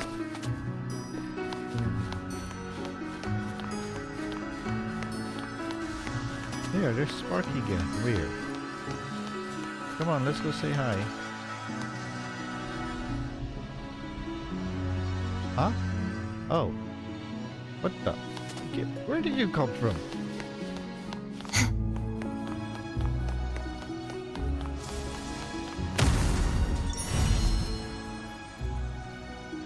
Once seeing you, Sparky dances back and forth before scurrying off in a flash of light.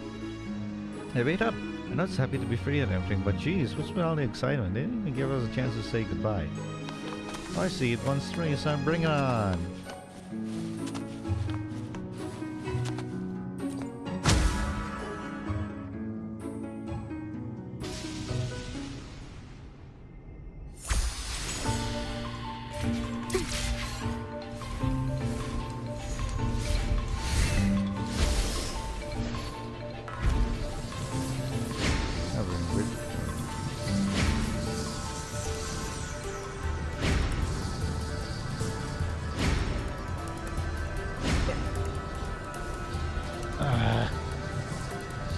Come on. Come on. No, don't fall in the water because I've canceled this.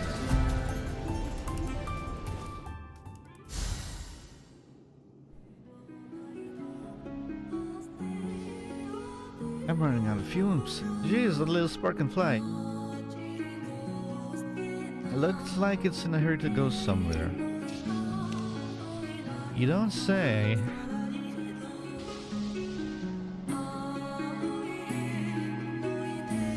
Okay, what's up with our model?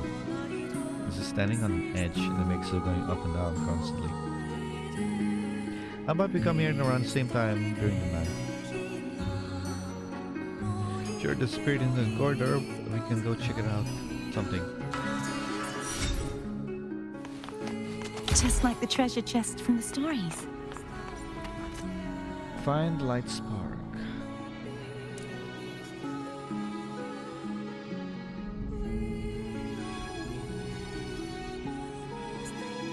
That moon is not moving. This quest is timed. Okay.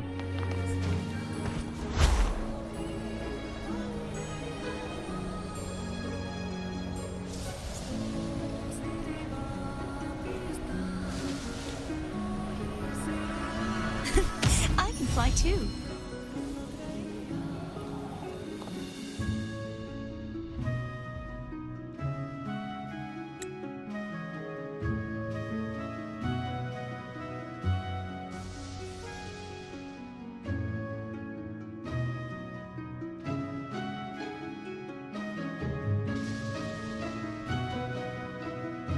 Alright, my laundering. Let me get that real fast. Forgot about it.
Oh, I'm back by the way. I'm just packing up a little bit.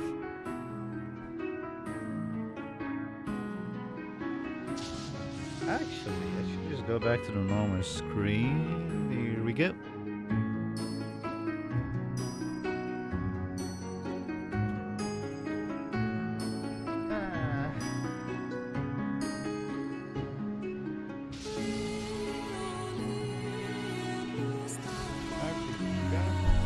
Clothes I put to wash.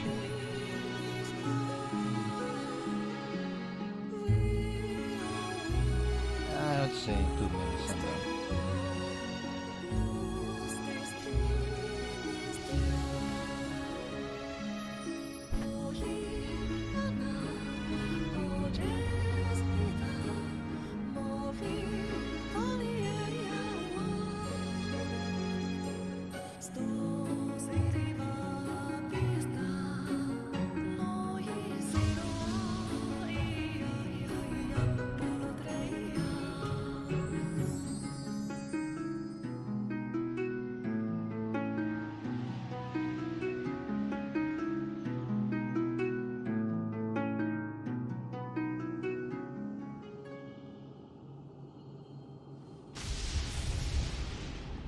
You know what I recently remembered? Well, 2 things actually. One, the Genshin summer event thing is about to end. It's ending tomorrow actually. So I'm doing that on stream. And thankfully the area, the summer area is permanent for this year. So you can explore it, do side quests on your own. And the main quest is gonna disappear, the main event quest. Actually, now that I think about it, how was the last year event quest done?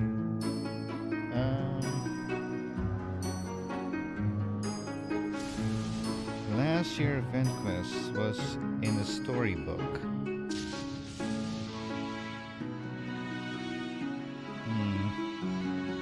And that one, how did that one disappear?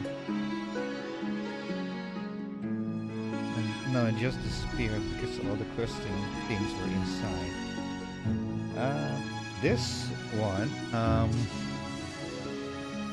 the summer place is part of Natlan. And it's not inside some kind of portal or anything, it's just there. Oh, I'm done by the way.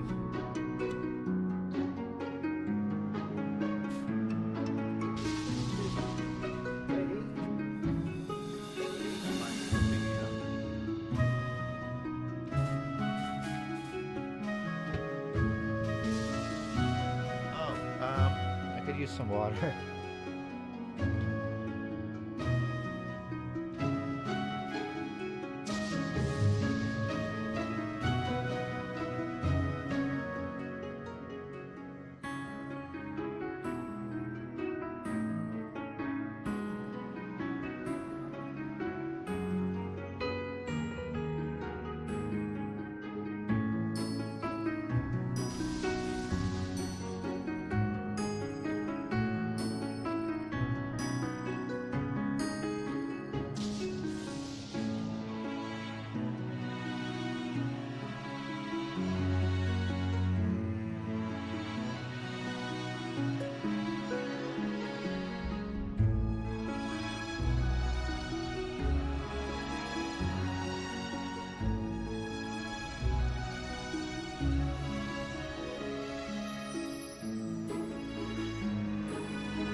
I just saw I still have a half piece of watermelon, and I want to get it.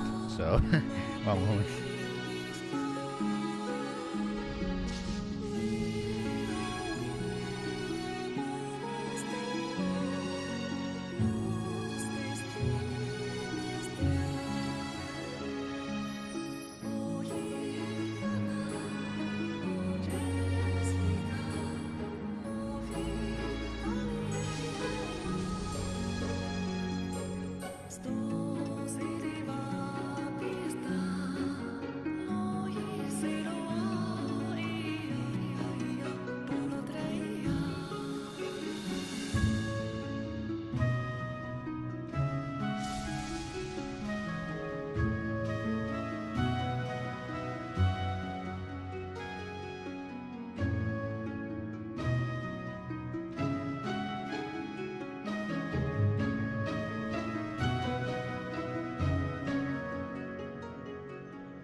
Okay, I'm back with my bowl of watermelon.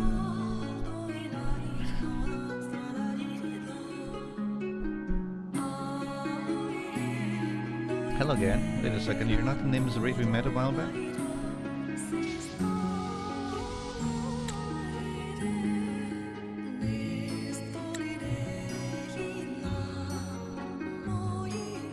Relax, we're your friends. We're friends with your buddies. We're here to help you.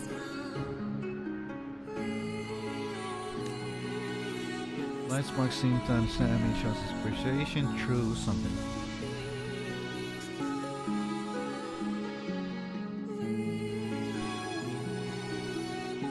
It says there's someplace it wants us to see.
Fly too.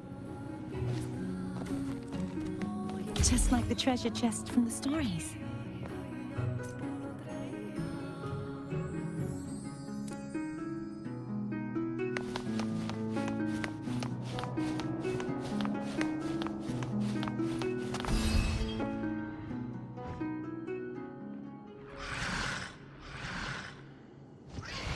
Those Sparkies are getting bullied by TDs.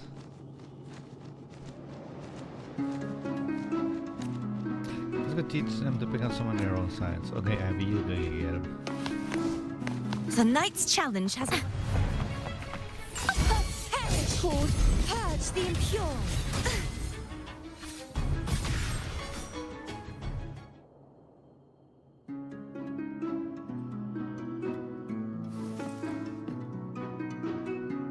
Uh-oh.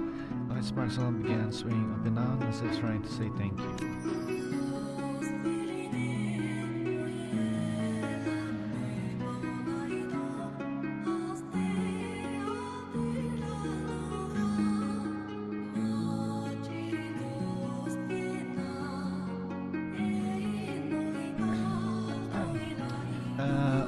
Well, what do we have here? It's that Nim's raid we met before. Looks like we made some new friends.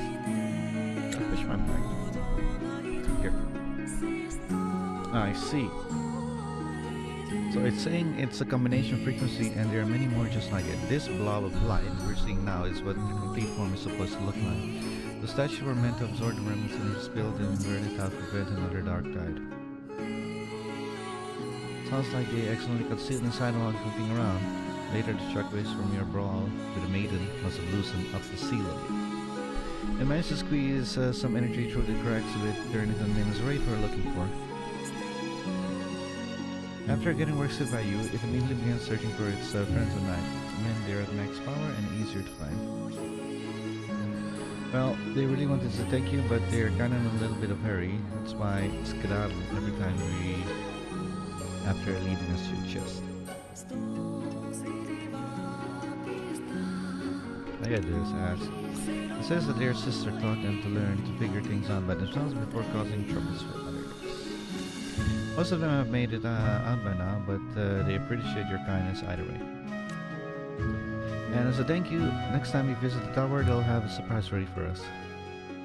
Ooh, now that's something I really look forward to. Sweet, you can bet we'll be back for that surprise.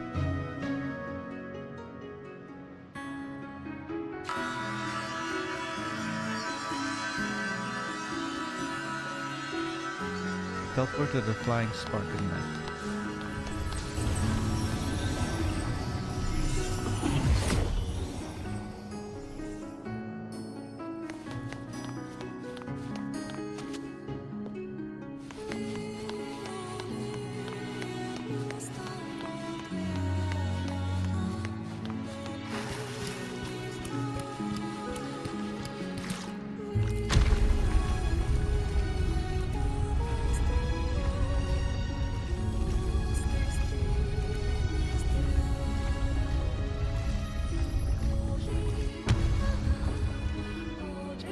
Oh yeah, that's right. Oh, hi, Cantarella.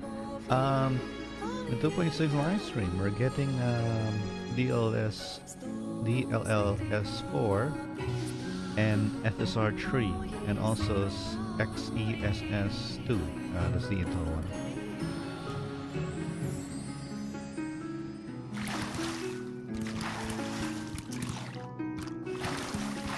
Currently, we have DLSS and FSR in the game. I don't think Intel has anything. So the 2.6 will be the first one they get.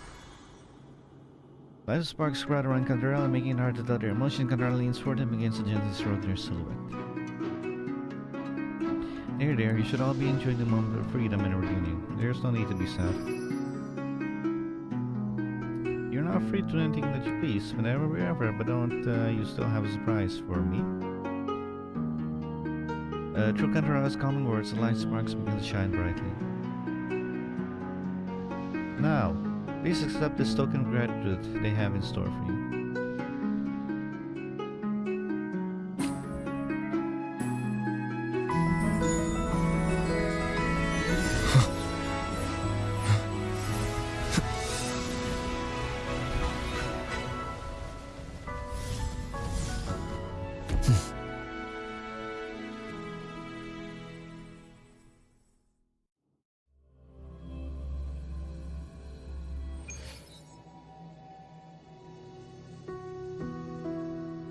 Wow, it's a meteor shower.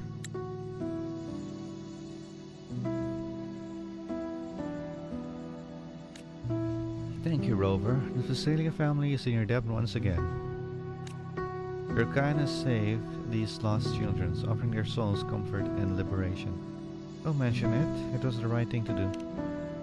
Come on, we should make a wish. What are you going to wish for, Cantarella? Me? I wish that in the near future the daughters of Thessalians would be rid of the Turnodian shackles and torment, no longer suffering the cruelties of the divine trials. And when that time comes, they'll be able to blossom during their best years without worry. Well then, with you as a matriarch, the Thessalia family will surely have a new future. The future is woven from the past and present. The family must make amends for its past mistakes, and I too will seize the day. But for now, let us simply admire this wonderful performance.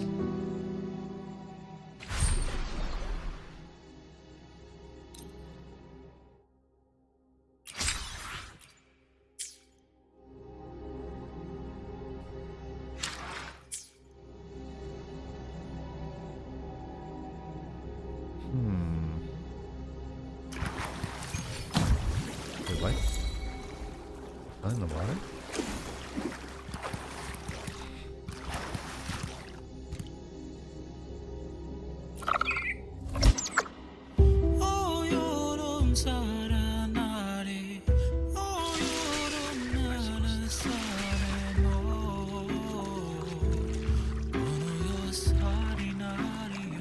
This should afford us more provisions.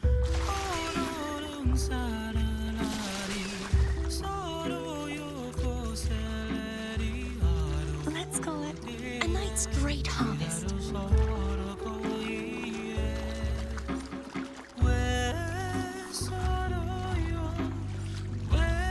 Just like the treasure chest from the stories.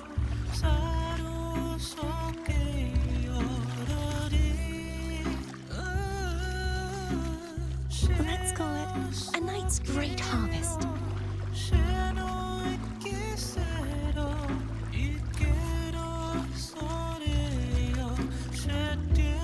Just like the treasure chest from the stories.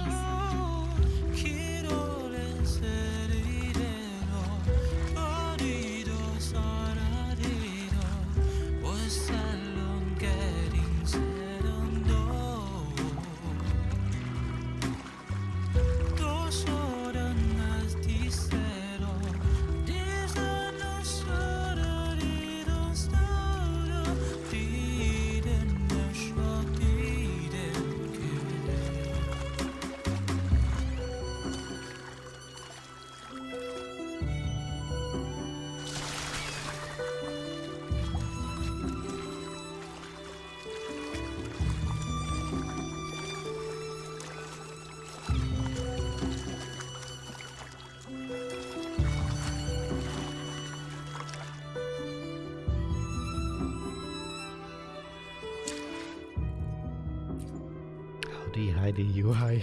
I forgot.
I have no clue why the music stopped.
Okay. So the music stops when you stop moving.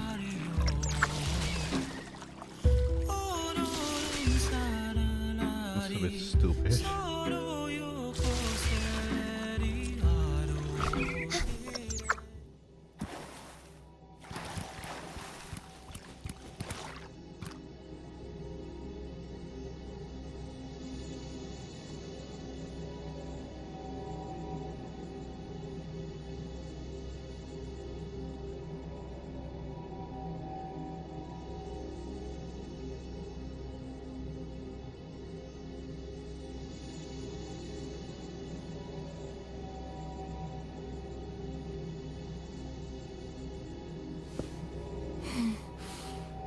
Oh, smells so good.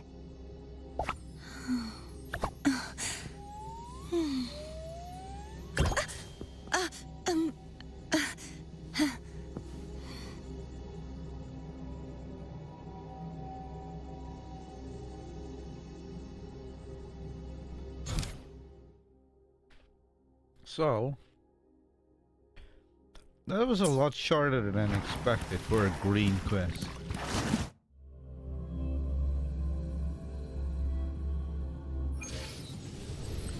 Can I go back to my net? Oh!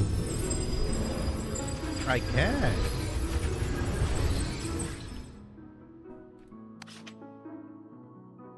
Can I can't give single mark a title. Oh wait, I remove that, give it a star.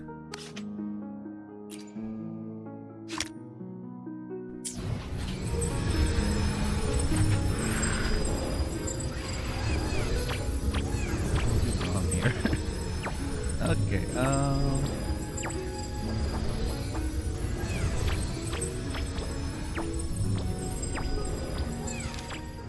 so that one completed.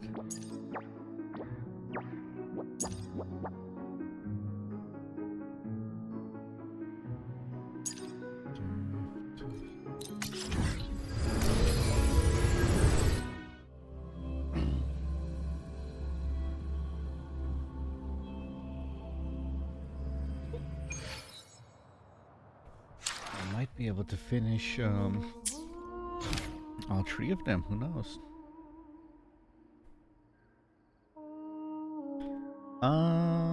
Let's see.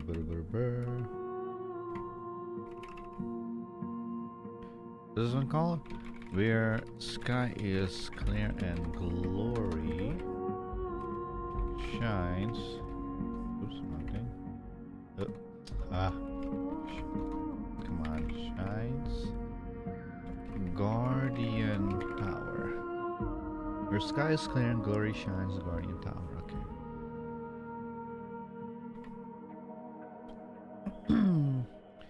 Centuries ago, a lone gladiator and his servant stood watch in a coastal tower.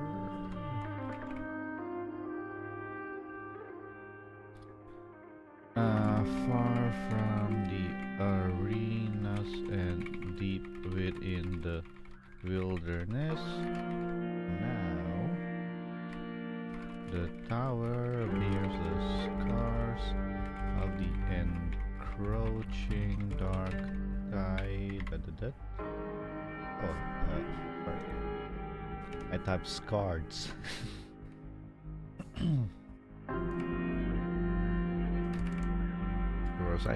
Dark tide weathered,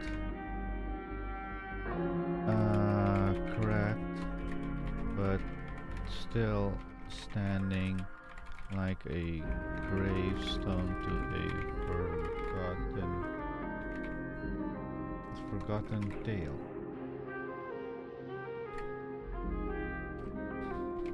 Recently,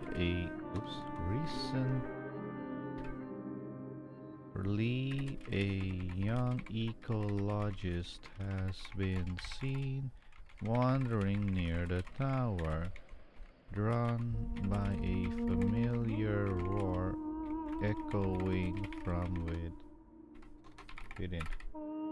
Triple dot. Did I type that correctly? Did you done? A clock has been wandering near the tower. Yes, I did. Okay.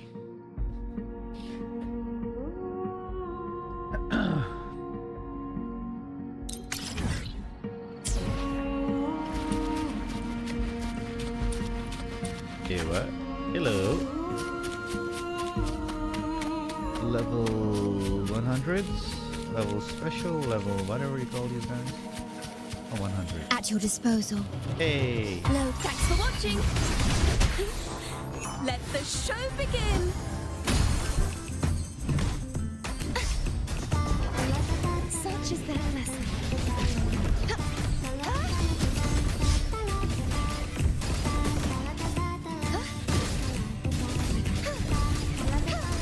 Be gone, wicked souls. You won't escape. Leave it to me. The trial isn't over yet. Why are they so slow? I won't back down. I'm more used to fighting faster enemies. I engraft you new. Is that because of sheer Stay code? calm. A perfect chord.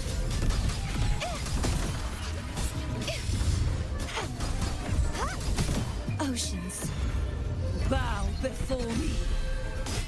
Charge forth with me. I should use Tides, rise yeah, and more. crash. Salvation. Thanks for watching. Monster. Flood. Windstorm. Sweep all away.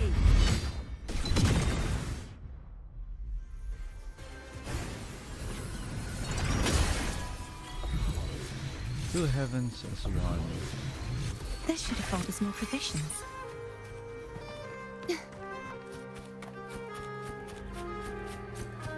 Hmm?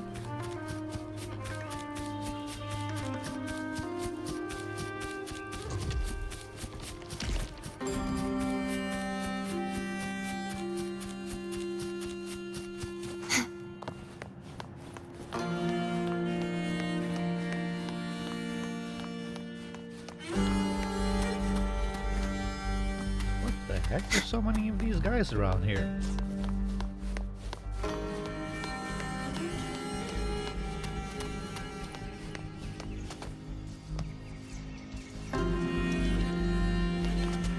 Oh, speaking of... hang on.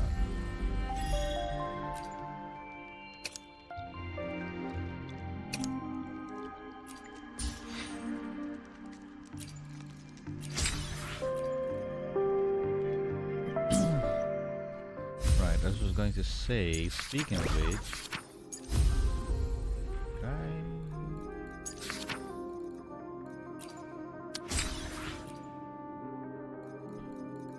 what was I thinking about? What was I thinking about? This. No, not you. This. Did I complete this? No, I did not. Okay, it's almost completed.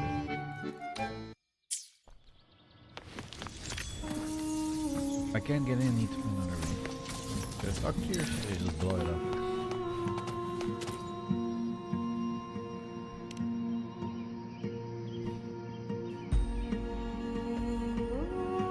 Did that roar bring you here too? Hello. What a roar. It's a bit hard to explain, but introduction first. I'm Tulia, a traveling ecologist. Hello. Have you ever heard of the scar rings? Yeah, the actual ring. You've been playing for 3 hours. Please don't forget to take a break. Okay, that's weird. The reason. Oh, never mind. I was going to say I already saw that message for today, and like, oh wait, that was on my other account. The name sort of rings a bell. Yes, I've seen this name before, but from what I don't remember. That's so. They're extremely rare, usually dwelling in high altitude regions way up the Great Air. For years now, they have made no sightings, so let's just write it off. But not too long ago, I heard something right here, a roar of scarwing echoing from the tower. Trapped in the tower? Well, there's an old story I once came across. Centuries ago, the warden of this tower obtained this scarwing and became his master. Scourging. a scour. Then the dark tide hit and swallowed everything, sealing the tower away. If the story is true, then the dragon might have never left. Are you trying to get in the tower? Yeah, I've spent years searching for any signs of the scourge ring, and now that I'm this close, I can't just walk away. But as you can see, the entrance is sealed by some kind of fabulous growth left behind with the dark tide. There's no way I can break through it.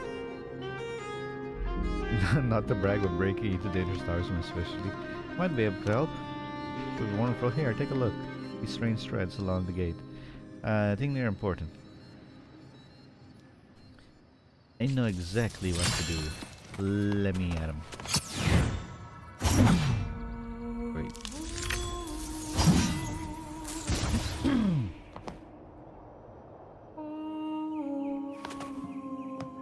So there can be several. Good news, now we can finally enter.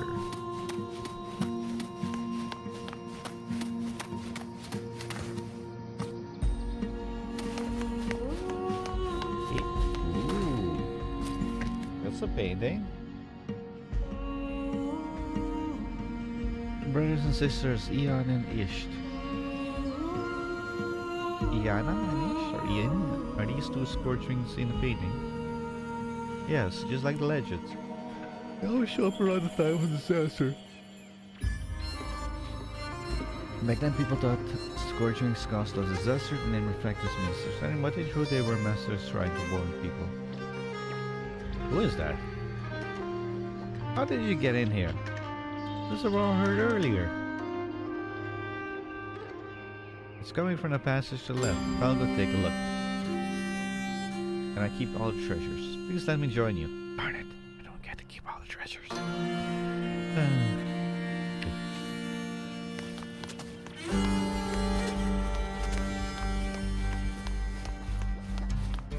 By the way, still no update on the AMD's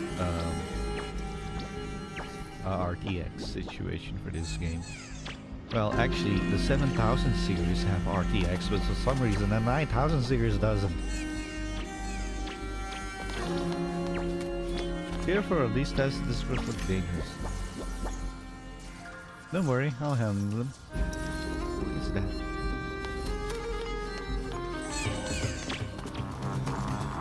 Oh! I thought you were the NPC, but you're enemy. Together we rise! Never surrender. Pretty cool seeing nearby feels like a helmet. I see it. There's a door over there.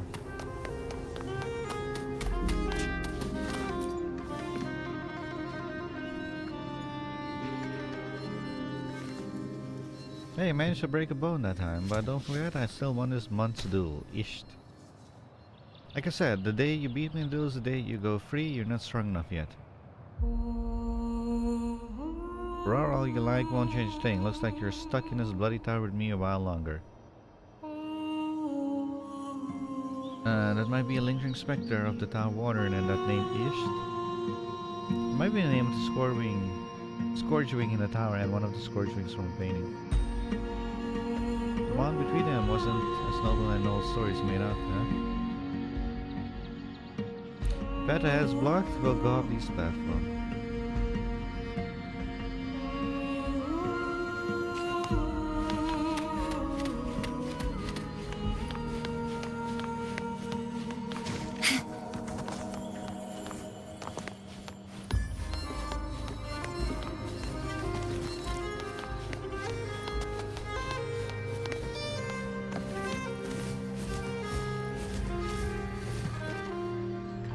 The stretch again, they sealed the way forward. We'll slash them, same as before. Oh wait.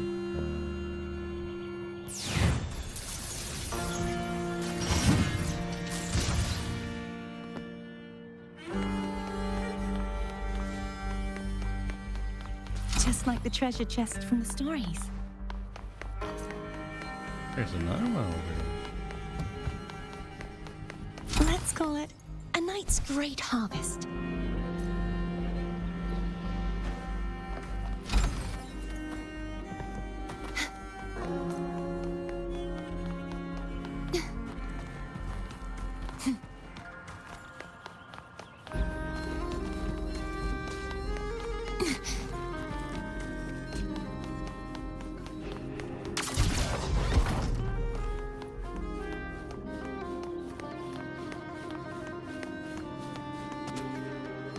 A louder roar.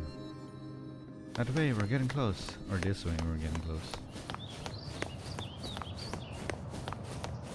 Hey! You won't escape.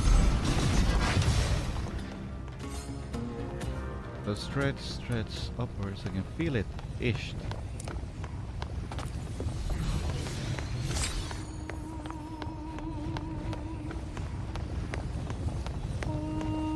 This should afford us more provisions.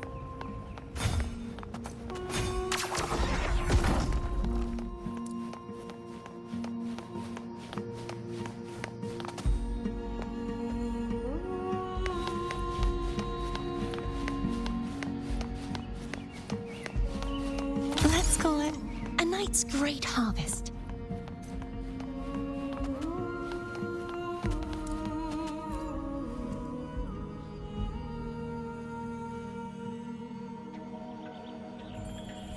It was a hollow duel. My old rival had been bribed by the house and in the end handed hang on. And in the end handed me the victory. The glory of the arena belongs to the spectators and the house, never to me. The old story mentions how the warden of this tower once won the championship. He refused the title, for that his house cast him out. Because his opponent threw the match.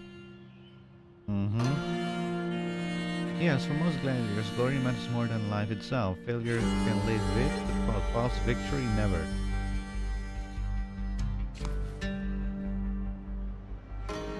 I'm still eating watermelon.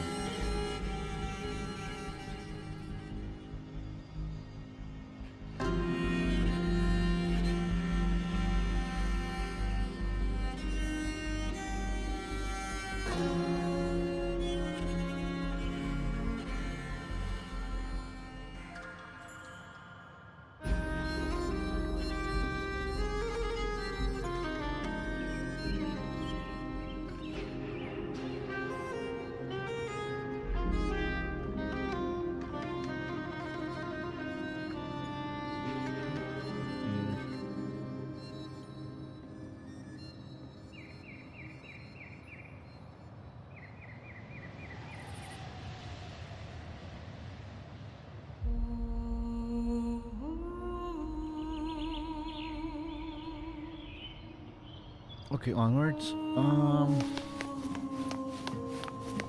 Well, upwards.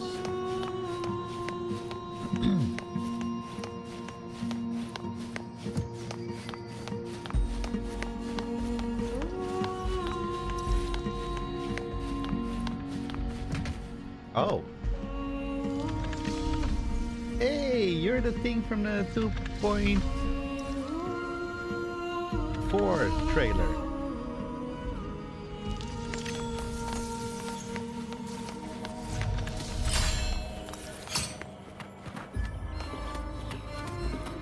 Give me a moment. I want to save the treasure chest around here first.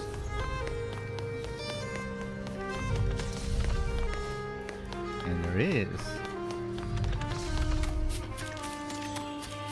This should afford us more provisions.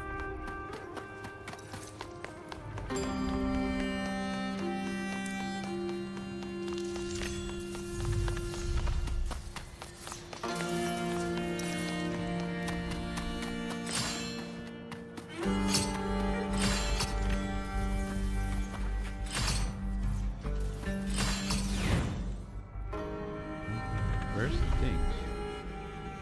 Hello? Oh.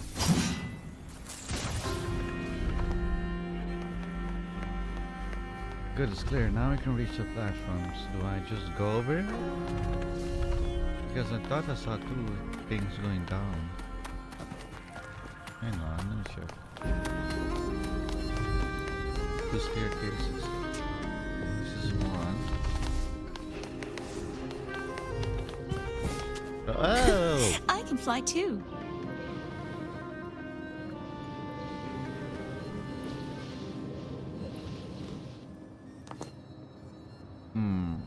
How do I get back up? Jelly, how do I get back up?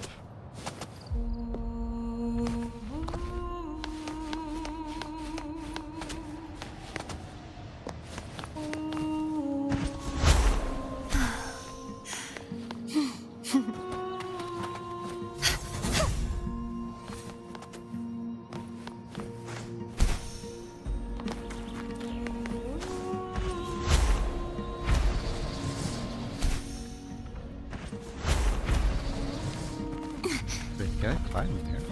No. Let's just jump over again.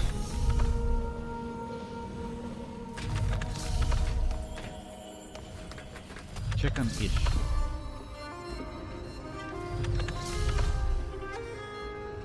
This place, it feels like a sonoro. Sonore. Like the wave of outer frequencies that is born from space itself. Wait, the helmet. Its frequency is being absorbed. For a moment you feel the helmet dissolve into a frequency, merging with the dragon's own. Aurora echoes heavy with meaning. It's trying to say something. It's like a broken, mournful whisper. Flavio? It sounds like a name. Could it be the tower's warden? The tower wardens? Likely so, and a helmet we found might have been his. That would explain Ish's reaction. If we can recover more of the frequencies for Ish, it might be able to wake from his nightmare. I hate to ask, but can you help it set it free? I want to see it fly, free in the sky again, not locked away in this shadow cage. Of course, there should be more frequencies in the tower area. Let's search for them. Aurora echoes heavy with meaning.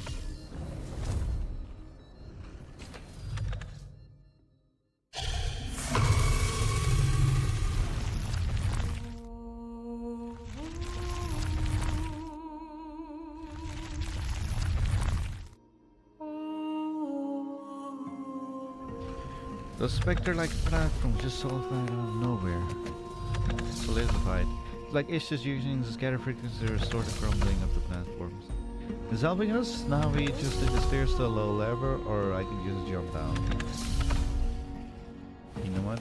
Will I pick something up from all the stairs? I can fly too. Wait, wasn't that the piece where I fell down? Yeah, it was. Hey, there's another thing there. I didn't see that. The knight's challenge has arrived.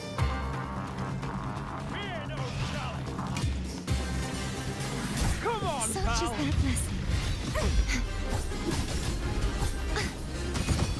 Glorious defeat.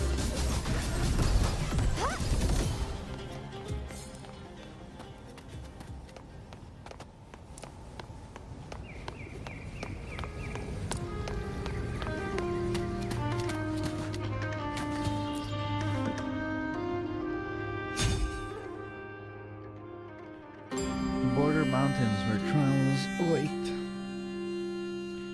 I saw glory in the wilds, never defeated, yet never truly fulfilled.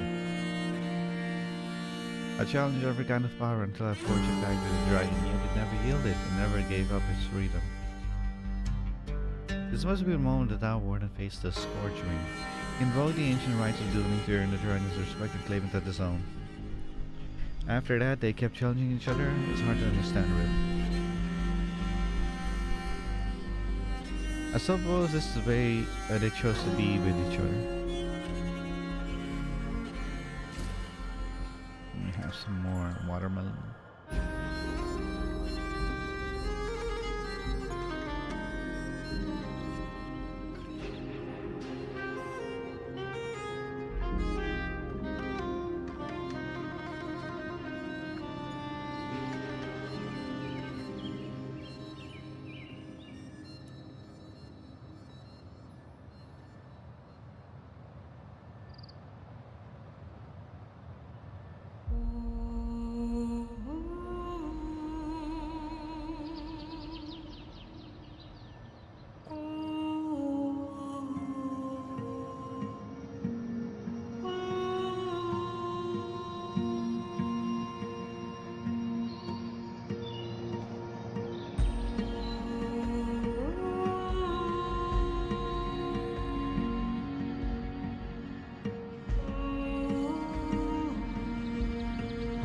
Okay.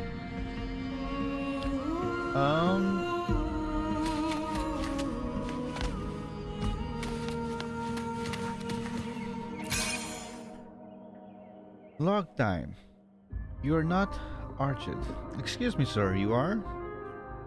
His friend. Archid entrusted me with the Tower Master's key and his Blake Bloom before he died. What happened to him? A TD outbreak. He saved the people of a village, but he didn't have the time to save himself. I was all too late. On behalf of the Black Shores, I offer our deepest respect and condolence to this consultant. Wait. It's a Black Shore member. We could go back to the Black Shore and see if records of this exist. The Black Shores, Archid spoke of you people often. I'd like to take his place to keep watch over this observation tower in his stead. Oh, that's what this tower is. Oh. May I have your name? Flavio, from Septimont, once a gladiator of the Colosseum. You wish to take on his duties? I witness Archid's final moment. You passed in glory without regret. If I stay here might I one day come to understand this glory? We cannot promise that. The Black Shores does not advocate actions, plans, premises on sacrifices. I don't care. Sir? I'll stay here. For someone like me, a gladiator who's lost everything, and glorious death is the best I could ask for. Oh, let me see. Will this kill me? Oh. Oh, they won't let you do it if you're underneath it. Okay. So you can't drag yourself under, sadly. To see what happens.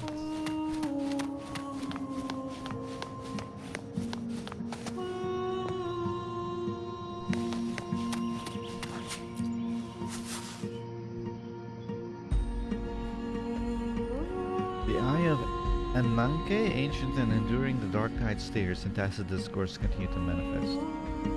This tower stands as a joint effort between the Black Shores and Septimont, built to monitor the Eye and provide early warnings of impending disaster.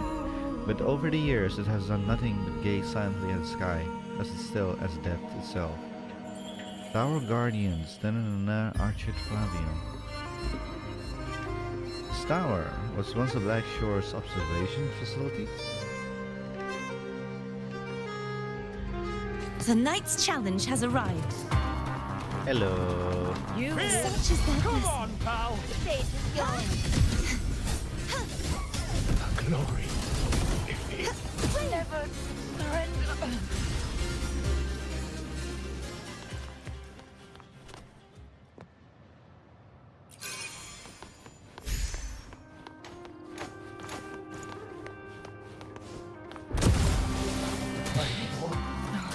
You guys are owned by that guy, you little suck. A perfect course. Loading. Collapse. Such is that lesson.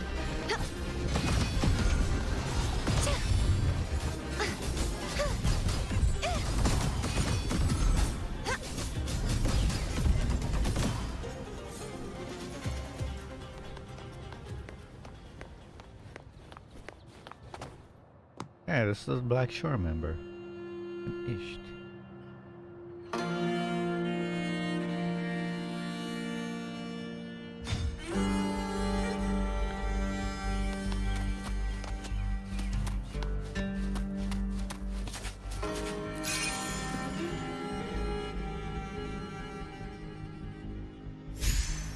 Ish, you're nervous. Something coming, isn't it? I know you and Leon have always had a feel for when something is about to go wrong. It's not the Eye this time, so what could it be? Dark Tide. But whatever it is, that's why this tower was built. That's why we stayed all these years. It's finally my turn, Archid. Are you seeing what happened right before the sunset strike? Come on, let's go find Isht. Okay, let's get the frequency we found in the armor and weapons.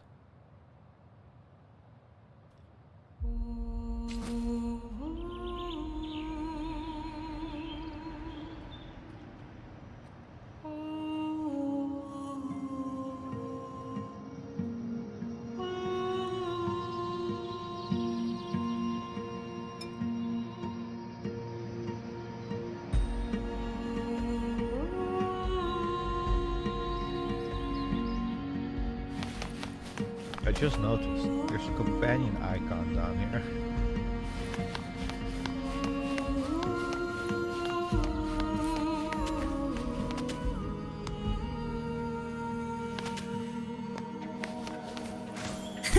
I can fly too. Huh? Oh.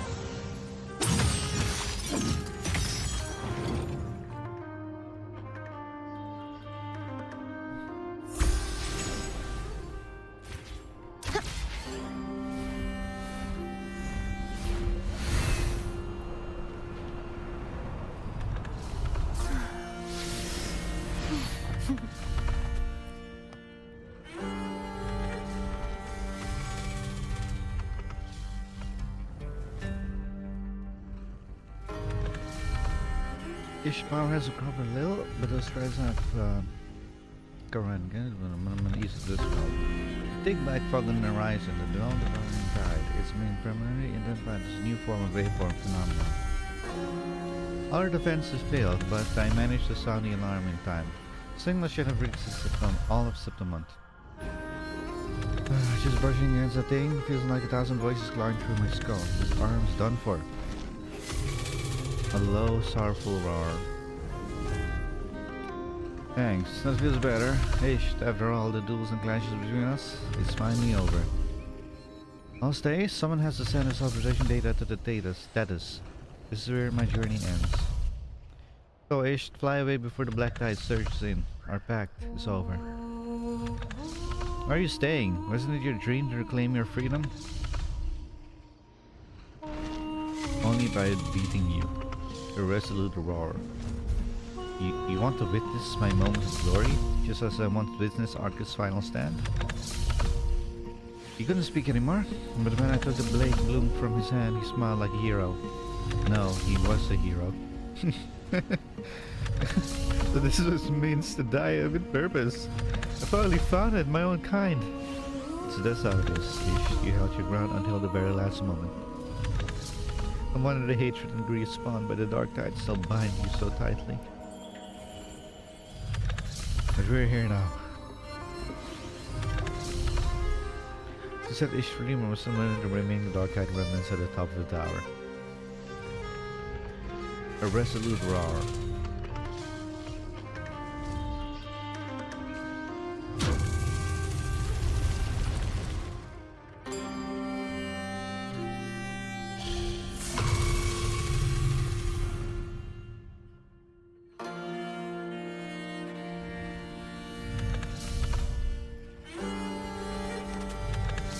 Those new stairs lead to the top of the tower.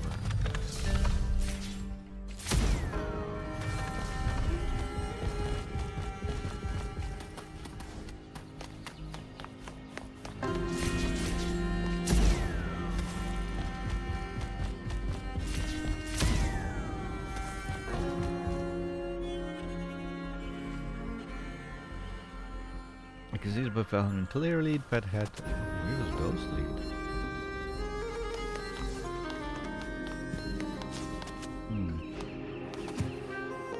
I can't use them. Wait, I can? Oh, locked up over there.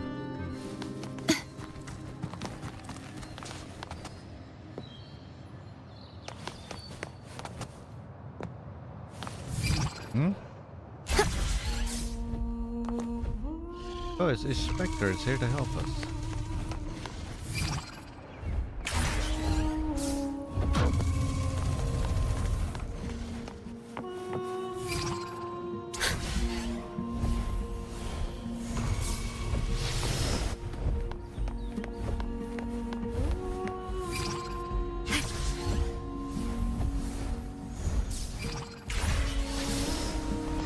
Frequencies in the air. By converging on this blade, whatever it is carrying immense power.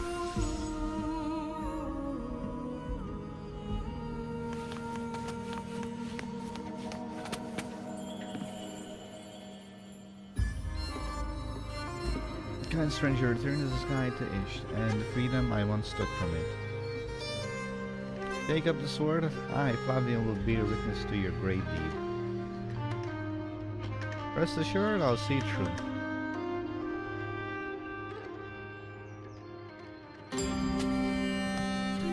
Sever the tower with your sword.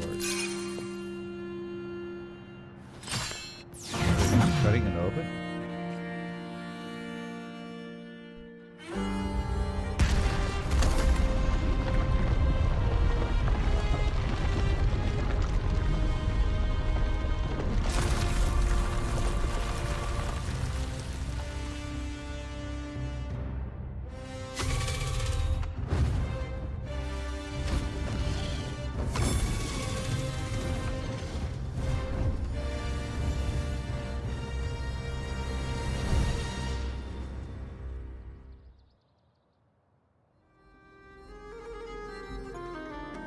Hold it.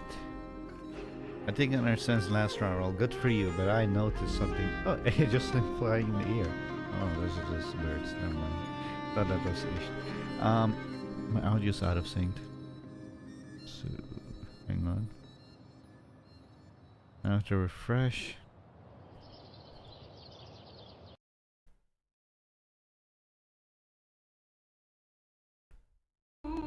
Okay, that should do it.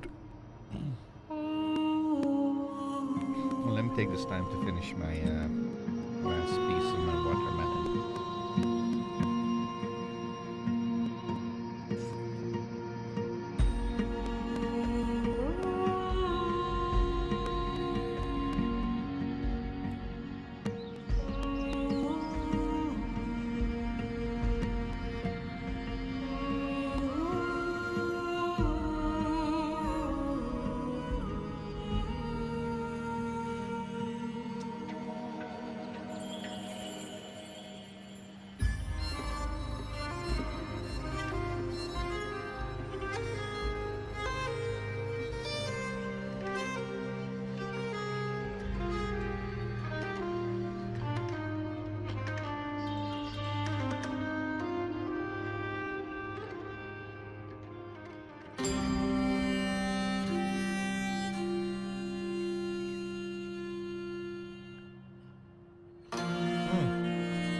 Okay. Finish that. I think I understand his last roar. Thank you. Farewell, Flavio. Wait, something dropped from it. Let's go check.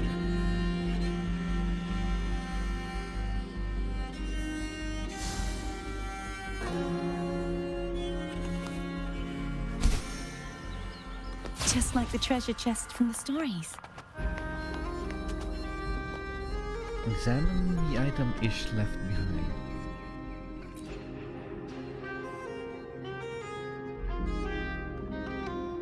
Oh? That's a... This is what has left us, a Blake Bloom. So this was the keepsake shared by Arcade and Flavio. Ish has guarded all these years. Look, time has taken nothing from it. Now I see. Perhaps the Dark Tide didn't destroy this tower because Ish protected not just this place, but the memory it held of them. I spent his life seeking freedom, and still, in the end, he chose to stay.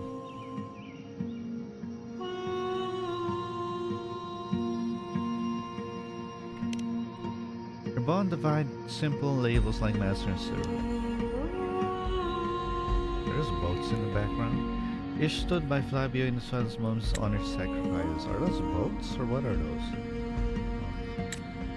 It's moving! I thought this would be just a rare chance to study a subject. Are you disappointed it has flown away? No, I just never expected to uncover a story centuries old. Thank you for your rescuing Ish and giving this ending it deserves. From now on, it won't be just a story anymore. By the way, I've not even asked your name. Just call me Rover. Understood, Rover. I'll remember. I'll continue seeing traces of this scourge rings across Septimont. Seeking, not seeing. As the tower records show, Ish isn't alone. The border mountains still bear the traces. Perhaps we'll meet again.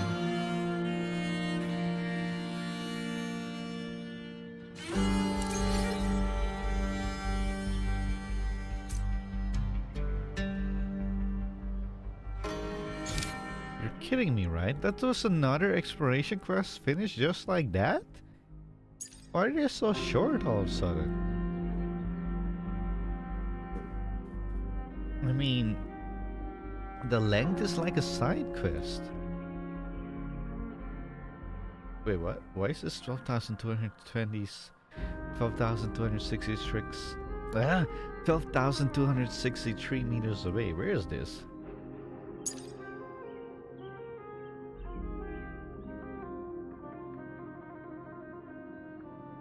In Wangzhen? E? Oh.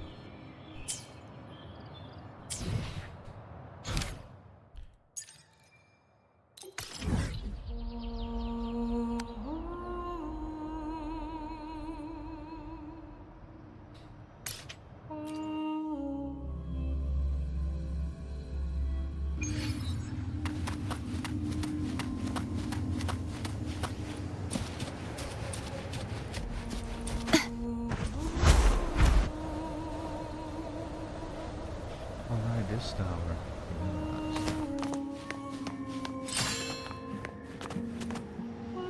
Read nearby pages.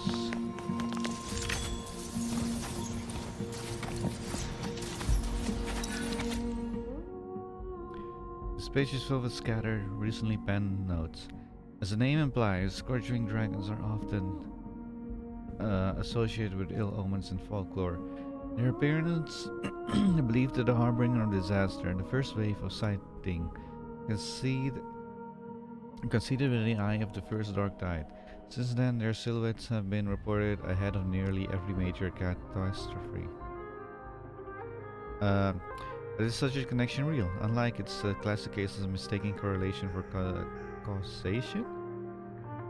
In truth, Scourgewings don't bring disaster, certainly not the dark tide. They merely appear beforehand. Some ecologists argue that the creature's frequency dates all the way back to the age of the Thousand Islands. The age of the Thousand Islands? Huh. Though rare, the species has endured, likely owing their acute sensitivity to environmental changes. The antennae on their heads can detect subtle environmental shift, allowing them to avoid danger preemptively. The pattern we've observed points to a more grounded explanation. Scorchwings sense the coming of disaster, and perhaps in their own way try to warn us. They are not harboring of disaster, but early messengers. Location note: observation tower in a Mornfield Canyon. Ashen Dragon script in the Border Mountains.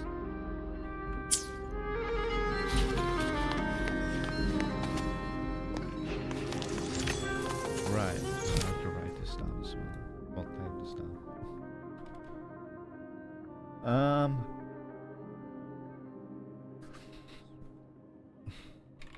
Where sky is clear and glory shines.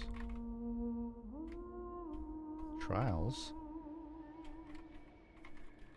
Trial grounds. Centuries ago, the Dark Tide destroyed the trial grounds here, burying ancient glories and deeds. Now, as you tread the wilds, a call echoes from the depths of the ruins. 1, 2, 3.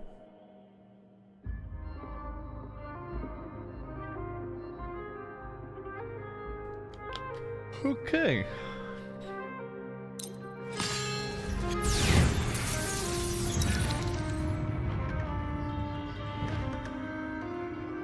Waiting.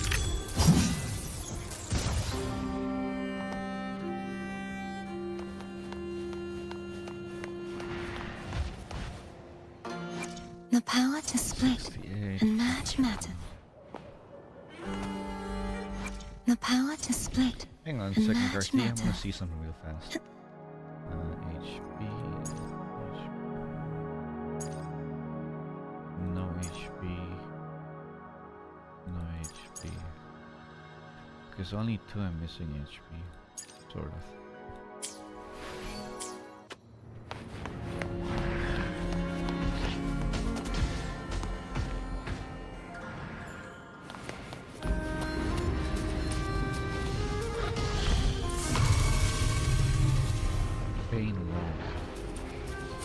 sound came from deeper inside. You better go check it out.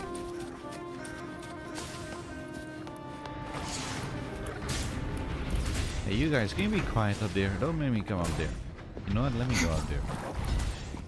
Because I'm gonna get distracted by that noise constantly. You asked for it.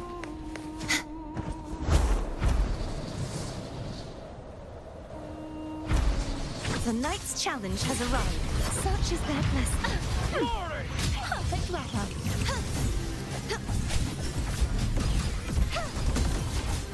Where did this come from? Never surrender. Guys, stop fighting so much.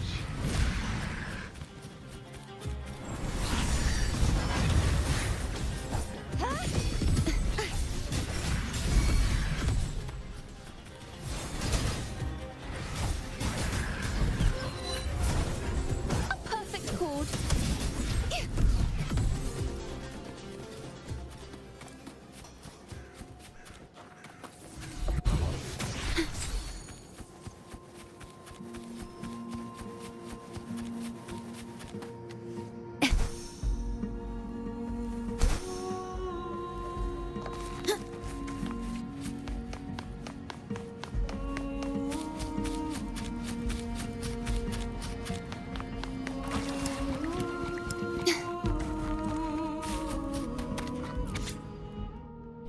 Record of a duel. On board the mountains, amid the remains of fallen dragons, a battle between man and dragon started. Gladiator held his breath and sword pointing skywards like a living statue. The air trembled with a thunderous roar as brilliant wings unfurled. Casting the land in shadow, one would descend, and one would rise to meet it. Only one would claim the victory. As the sun bled across the mountains, the dragon finally lowered its head in defeat, surrendering to the man who tamed the wilderness. That day, another hero was born upon the trial grounds.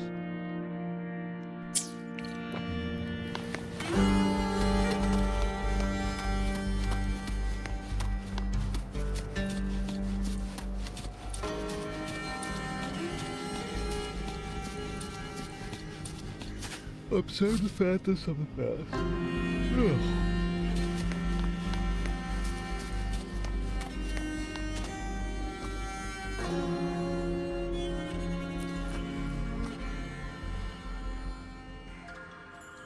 Oh dear lad, I know your face. You fought in the Colosseum. Are you contender Levis? Or Levis? Me? But I've retired. So I remember that match with Flavio, and now that was fine. I even had my money on you. Oh, you're the one who gave up. Sorry, I must have let you down. The match was my last. Victory and defeat come to us all, but here you are. You still have a warrior's heart, I can see it.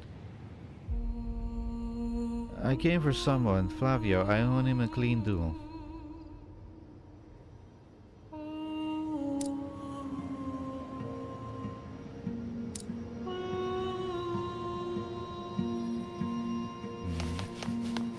Those two, so this quest and the other quests are connected. What the heck?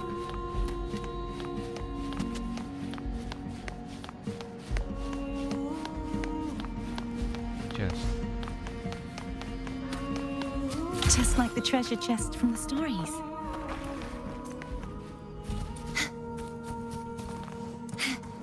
I don't know what that is, but probably have to go down there after seeing what this is. Worn Journal of Gladiator 1. Every gladiator in Septimont knows this place. It's where we hunted Nestor metal. The dragon corps lying out there draws in all sorts of deities, beasts, and glory chasing gladiators like us. I've no doubt Flavio was here. I saw his breastplate in one of those old halls. His family sickle was split in half, perhaps his way of cutting ties with his house. I also couldn't help noticing the dents and gashes all over the armor. Some deep, some just scratches. To us, those are medals. And I have to yawn. Locals say this battered piece once belonged to a man who tamed the damn dragon. The scourge ring, faced it alone and made it submit to his will, while I was drowning in ale over my sister's death. Flavio was out in the wilds conquering with his sword. No one knows where he went with the dragon, but I know he's walking the path towards glory. He's becoming a legend. 5 gladiators swaggered past me, fully armed. I overheard them talking. They were trekking a scourge ring near the border mountains, but unlike Flavio, they weren't after a duel, only a dirty hunt. They'll probably haul it back to the city and sell it off for a good price. That's all it is to them.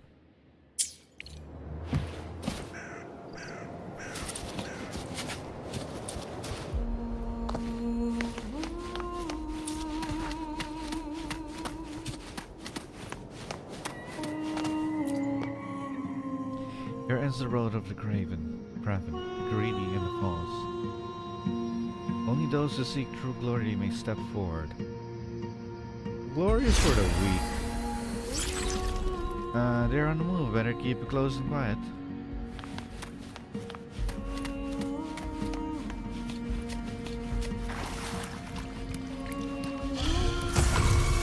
This is falling apart. Gotta move to solid ground. Ahead.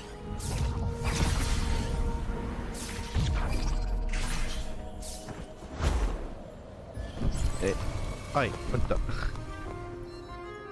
How you want me to make that turn that fast?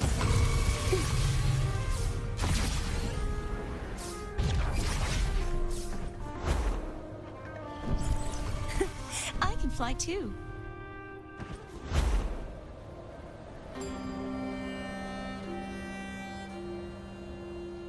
Virgil might have some history of Flavio's ones, eh? You think they're mates? Which one of his, male or female? No, nothing like that. They're siblings, maybe even twins.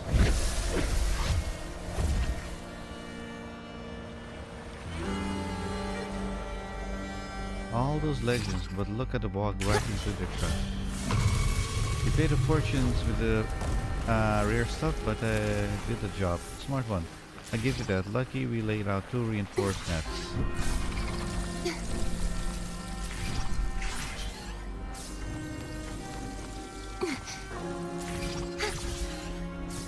I'm reading more than I'm paying attention to what's going on.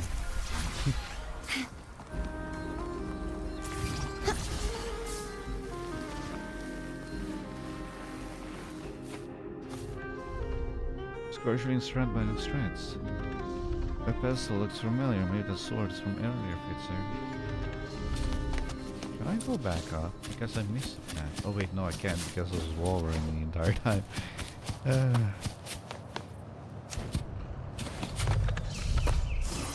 Sort of. Check the item in front of the scorcher.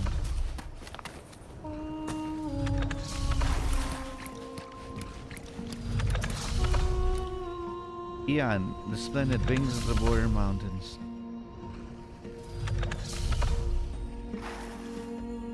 The random one near fell.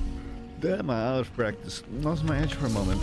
The bleeding has slowed. Not my time yet.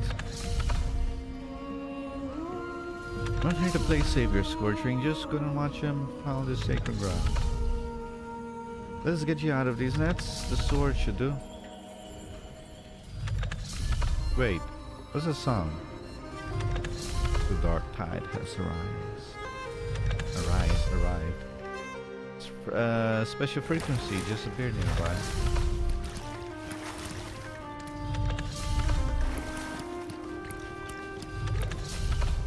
Collect the frequency of the helmet, the spear, the longsword. Examine the frequency of the pages. Okay. Warren Journal of Gladiator II. It's certain now, something unnatural is happening outside. Every exit is sealed by the forces not of this world. Ian and I have no way out. Whispers of claw at my ears. Only the pain of my wounds is keeping my mind from slipping away. This journal will likely be my last testament. Here's the truth I choked on for too long. Flavio and I, we swore to face off fair and square in the Colosseum finals, settle our rivalry the right way. But the night before, the house sent someone to me with a message to hold back if things got rough. The offer came with better money than the price, and I promised to find the best doctor for my ailing sister. I said yes. Sold my honor as cheaply as those scum hunting Eon. I disgraced that sacred fight with a pathetic show, and he saw right through me. I've never seen a man look so disappointed in me, in his house and in the arena itself. He vanished into the wilds and never returned. After my sister passed, I tried to find him in Septimon.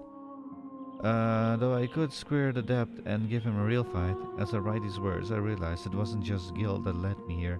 It was regret that I never faced him as a true gladiator. Now I'll never have the chance. I'm leaving this day end. It will outlive me, no doubt. If someone ever reads these words, I know they're the last confession of Levis. I pray for that Flavio, wherever the wilds have taken him, have found the glory that he deserves. May applause greet all who walk the path of glory.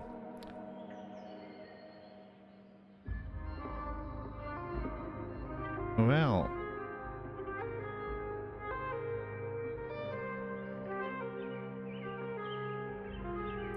they're all dead. One fell in battle, fighting in the dark tide. The other one also fell in the dark tide, but another dark tide that came later, after he became a watcher of the tower. And this person also fell by dark tide. But here's the kicker. The dark tide this one fell to was the same dark tide that the one in the tower fell to.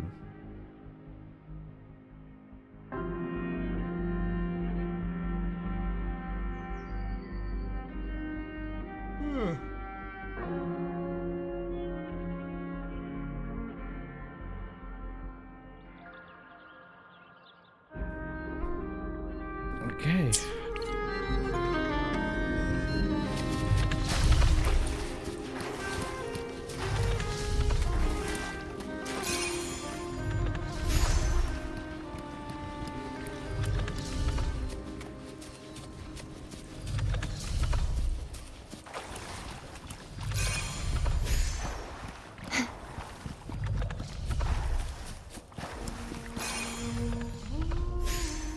Once this nice rest of the scorching will be free.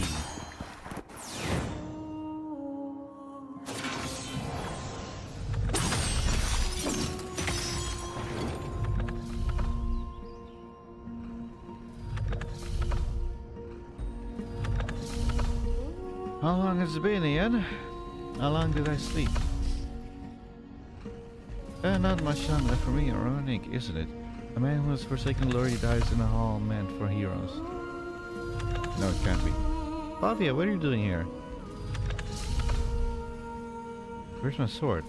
There it is. Flavia, challenge you now, properly. By your dear son, I will fight for everything I have without deceit. Till death and glory finds us. Hallucinating?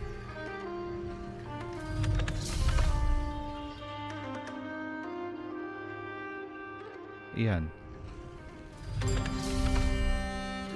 Was his last vision a dream or a mirage you created? A deep, ambitious roar.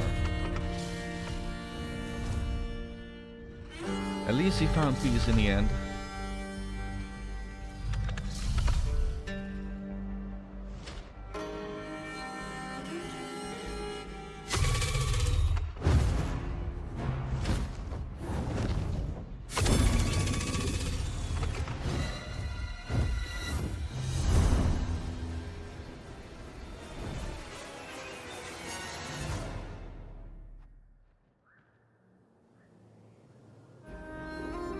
Hey you, I saw it. That was you, wasn't it? The one who freed the scorching? Yes, and we met. I'm over here by the hole it flew out of.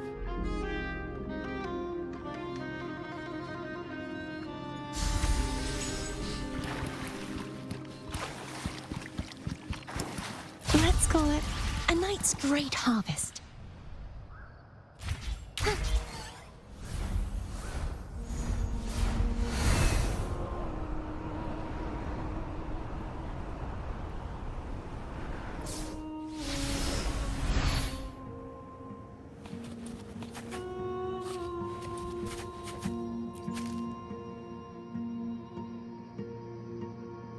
saw the scourge ring fly across the sky. Thank you. You set it free. How do you know it was trapped inside? The border mountain saw the first dark tide. I remember hearing the scourge ring's cries back then. I thought maybe it was sealed away by the dark tide growth in some forgotten cave like so many other creatures. I never imagined that I'd be strung nearby to see if it fly out of the crypt like that. His name's Ian. Yes, this one's Ian, and the one in the tower and the Morphle Canyon's Ish. We're sealed away in different places. After this long imprisonment, they finally can reunite with each other. Wish them both the best. I'll continue seeking traces of these siblings. My instinct tells me that they will linger in this area for a while. Will you come and see them if I find them again?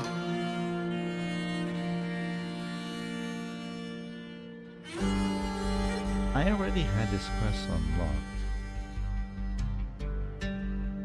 So if I did this quest first and then the other, would I get a little bit of a different cutscene? Sure. Okay, I'll be on my way. Then hopefully my next search won't take as long.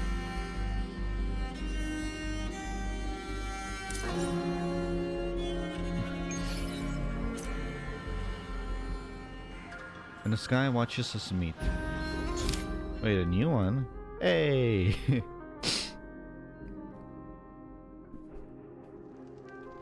Okay. When the sky watches us meet. After a while, you receive a message from Tulia, who is currently standing right in front of us. The two scourge wings you rescued have appeared near border mountains. She is already there. 1, 2, 3. Better not make them wait. Scourge wings. She's literally in front of us. Say something. Anyway.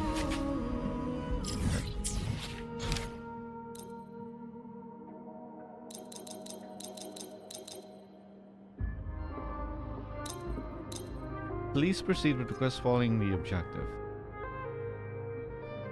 Border Mountains. Where's the Border Mountains? I'm right here.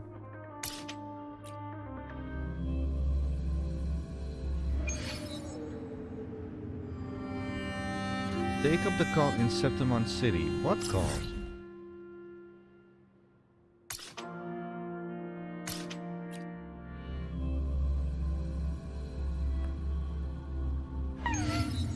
I just want traces of Ian and Isht.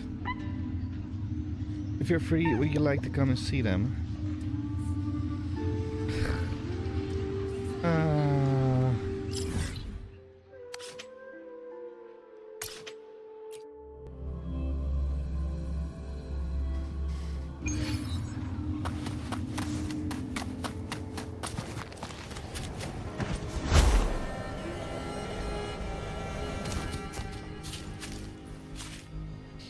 Talk to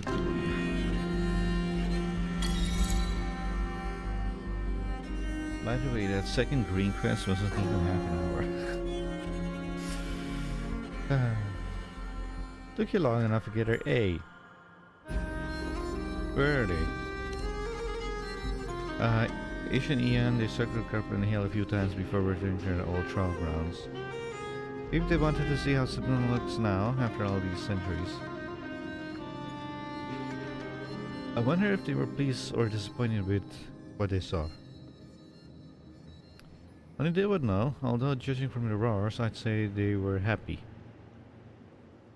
After all, the night sky they soar freely beneath is just as beautiful as ever. Look, the echoes from the Ashen Dragon Crypt are spilling out, painting everything around us. This wasteland once swallowed by the dark tide is blooming with new life. There they are. I saw something like this when I was a child. Back then I lived with my family at the Gladiators encampment right during the onset of the high tide season. When the taskmaster came, everyone shouted for me to run. Don't stop, don't look back. I ran, but I tripped on the hillside. Hundreds of them were closing in. I was so scared I shut my eyes, and then I heard a deafening roar above me. When I opened my eyes, the monsters were gone. All that remained was a glimpse of brilliant wings disappearing into the clouds. Seeing that scourging was the first time I felt true wonder. Where will they go this time? Back to some ancient roots, or to where the next tragedy waits to unfold? They stood beside gladiators in their final moments, now they carry those memories forward. I have a feeling as long as we share the same sky, we'll meet again.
Yeah, I'm just listening to music.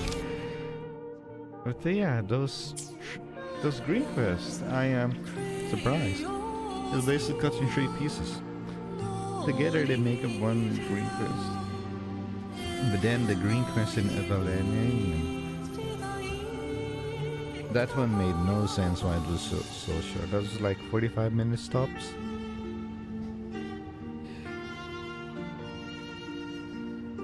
Oh. Well, I have a bunch of these questies here. But I don't really. I still have to do Camellia's quest on this account. I think I'll end it here.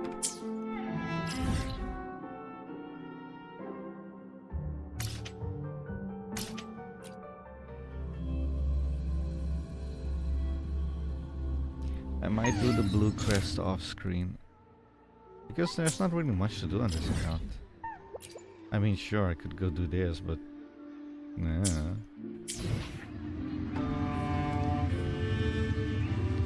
Ow. Anyway, I am well ready for... Oh yeah! You see this? 48,490? That's gonna be 50,000 plus after I do these things. And I'm not even joking, it will be 50,000 plus. Because I have completed all of those on my second account already. And I was watching my asteroids going up. Anyway, that's that. And I'll leave it there. I'll see you guys next time. We might do another stream for Wuthering Waves next week, maybe. But next week I'm mostly gonna focus on Star Rail, Dead Space, and what's this game called? Zenless Zone Zero. As long as work doesn't get in the way, and as long as my PC doesn't blow up again, the power supply unit, as long as that doesn't blow up again, then I should be fine for next week. So long work doesn't get in the way and my power supply doesn't blow up. Anyway, hopefully work isn't so much next week. Hopefully. I can only hope. Because if it's that much as the last 1 to 2 weeks, then next week I'll just be relaxing mostly. Anyway, that was that, and yeah, I look forward to 2.6. And that the preview of 2.7 was, okay. Anyway, oh, you know what I realized? I did not put in the codes. The redemption codes. The face, the fate.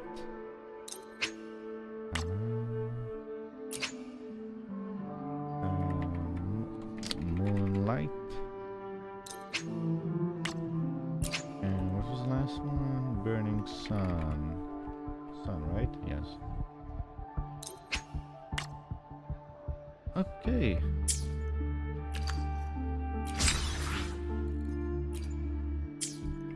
There we go, 49,000 plus. Okay, almost. 210 left. Ah, well. Anyway, I will be seeing you guys. Yeah, next time. Yep, tomorrow. Just have to do the Genshin event, main event quest. Not the Archon quest, but the summer event quest. I find it strange they actually split it into two, because normally that quest would be put together with the event quest, a summer event thing, but they split it. And I guess they split it because the summer event area is permanent in Natlan. It won't disappear. So I guess that's why I split it into two. Anyway, I'll see you guys then. Until then, have a good one, and hopefully I don't forget to change my avatar on my YouTube. So everybody, good morning, good night, good evening, good day, whatever it is. I think it's good morning, good day, good evening, good night, and I will be seeing you guys next time. So until then, have a good one. See you.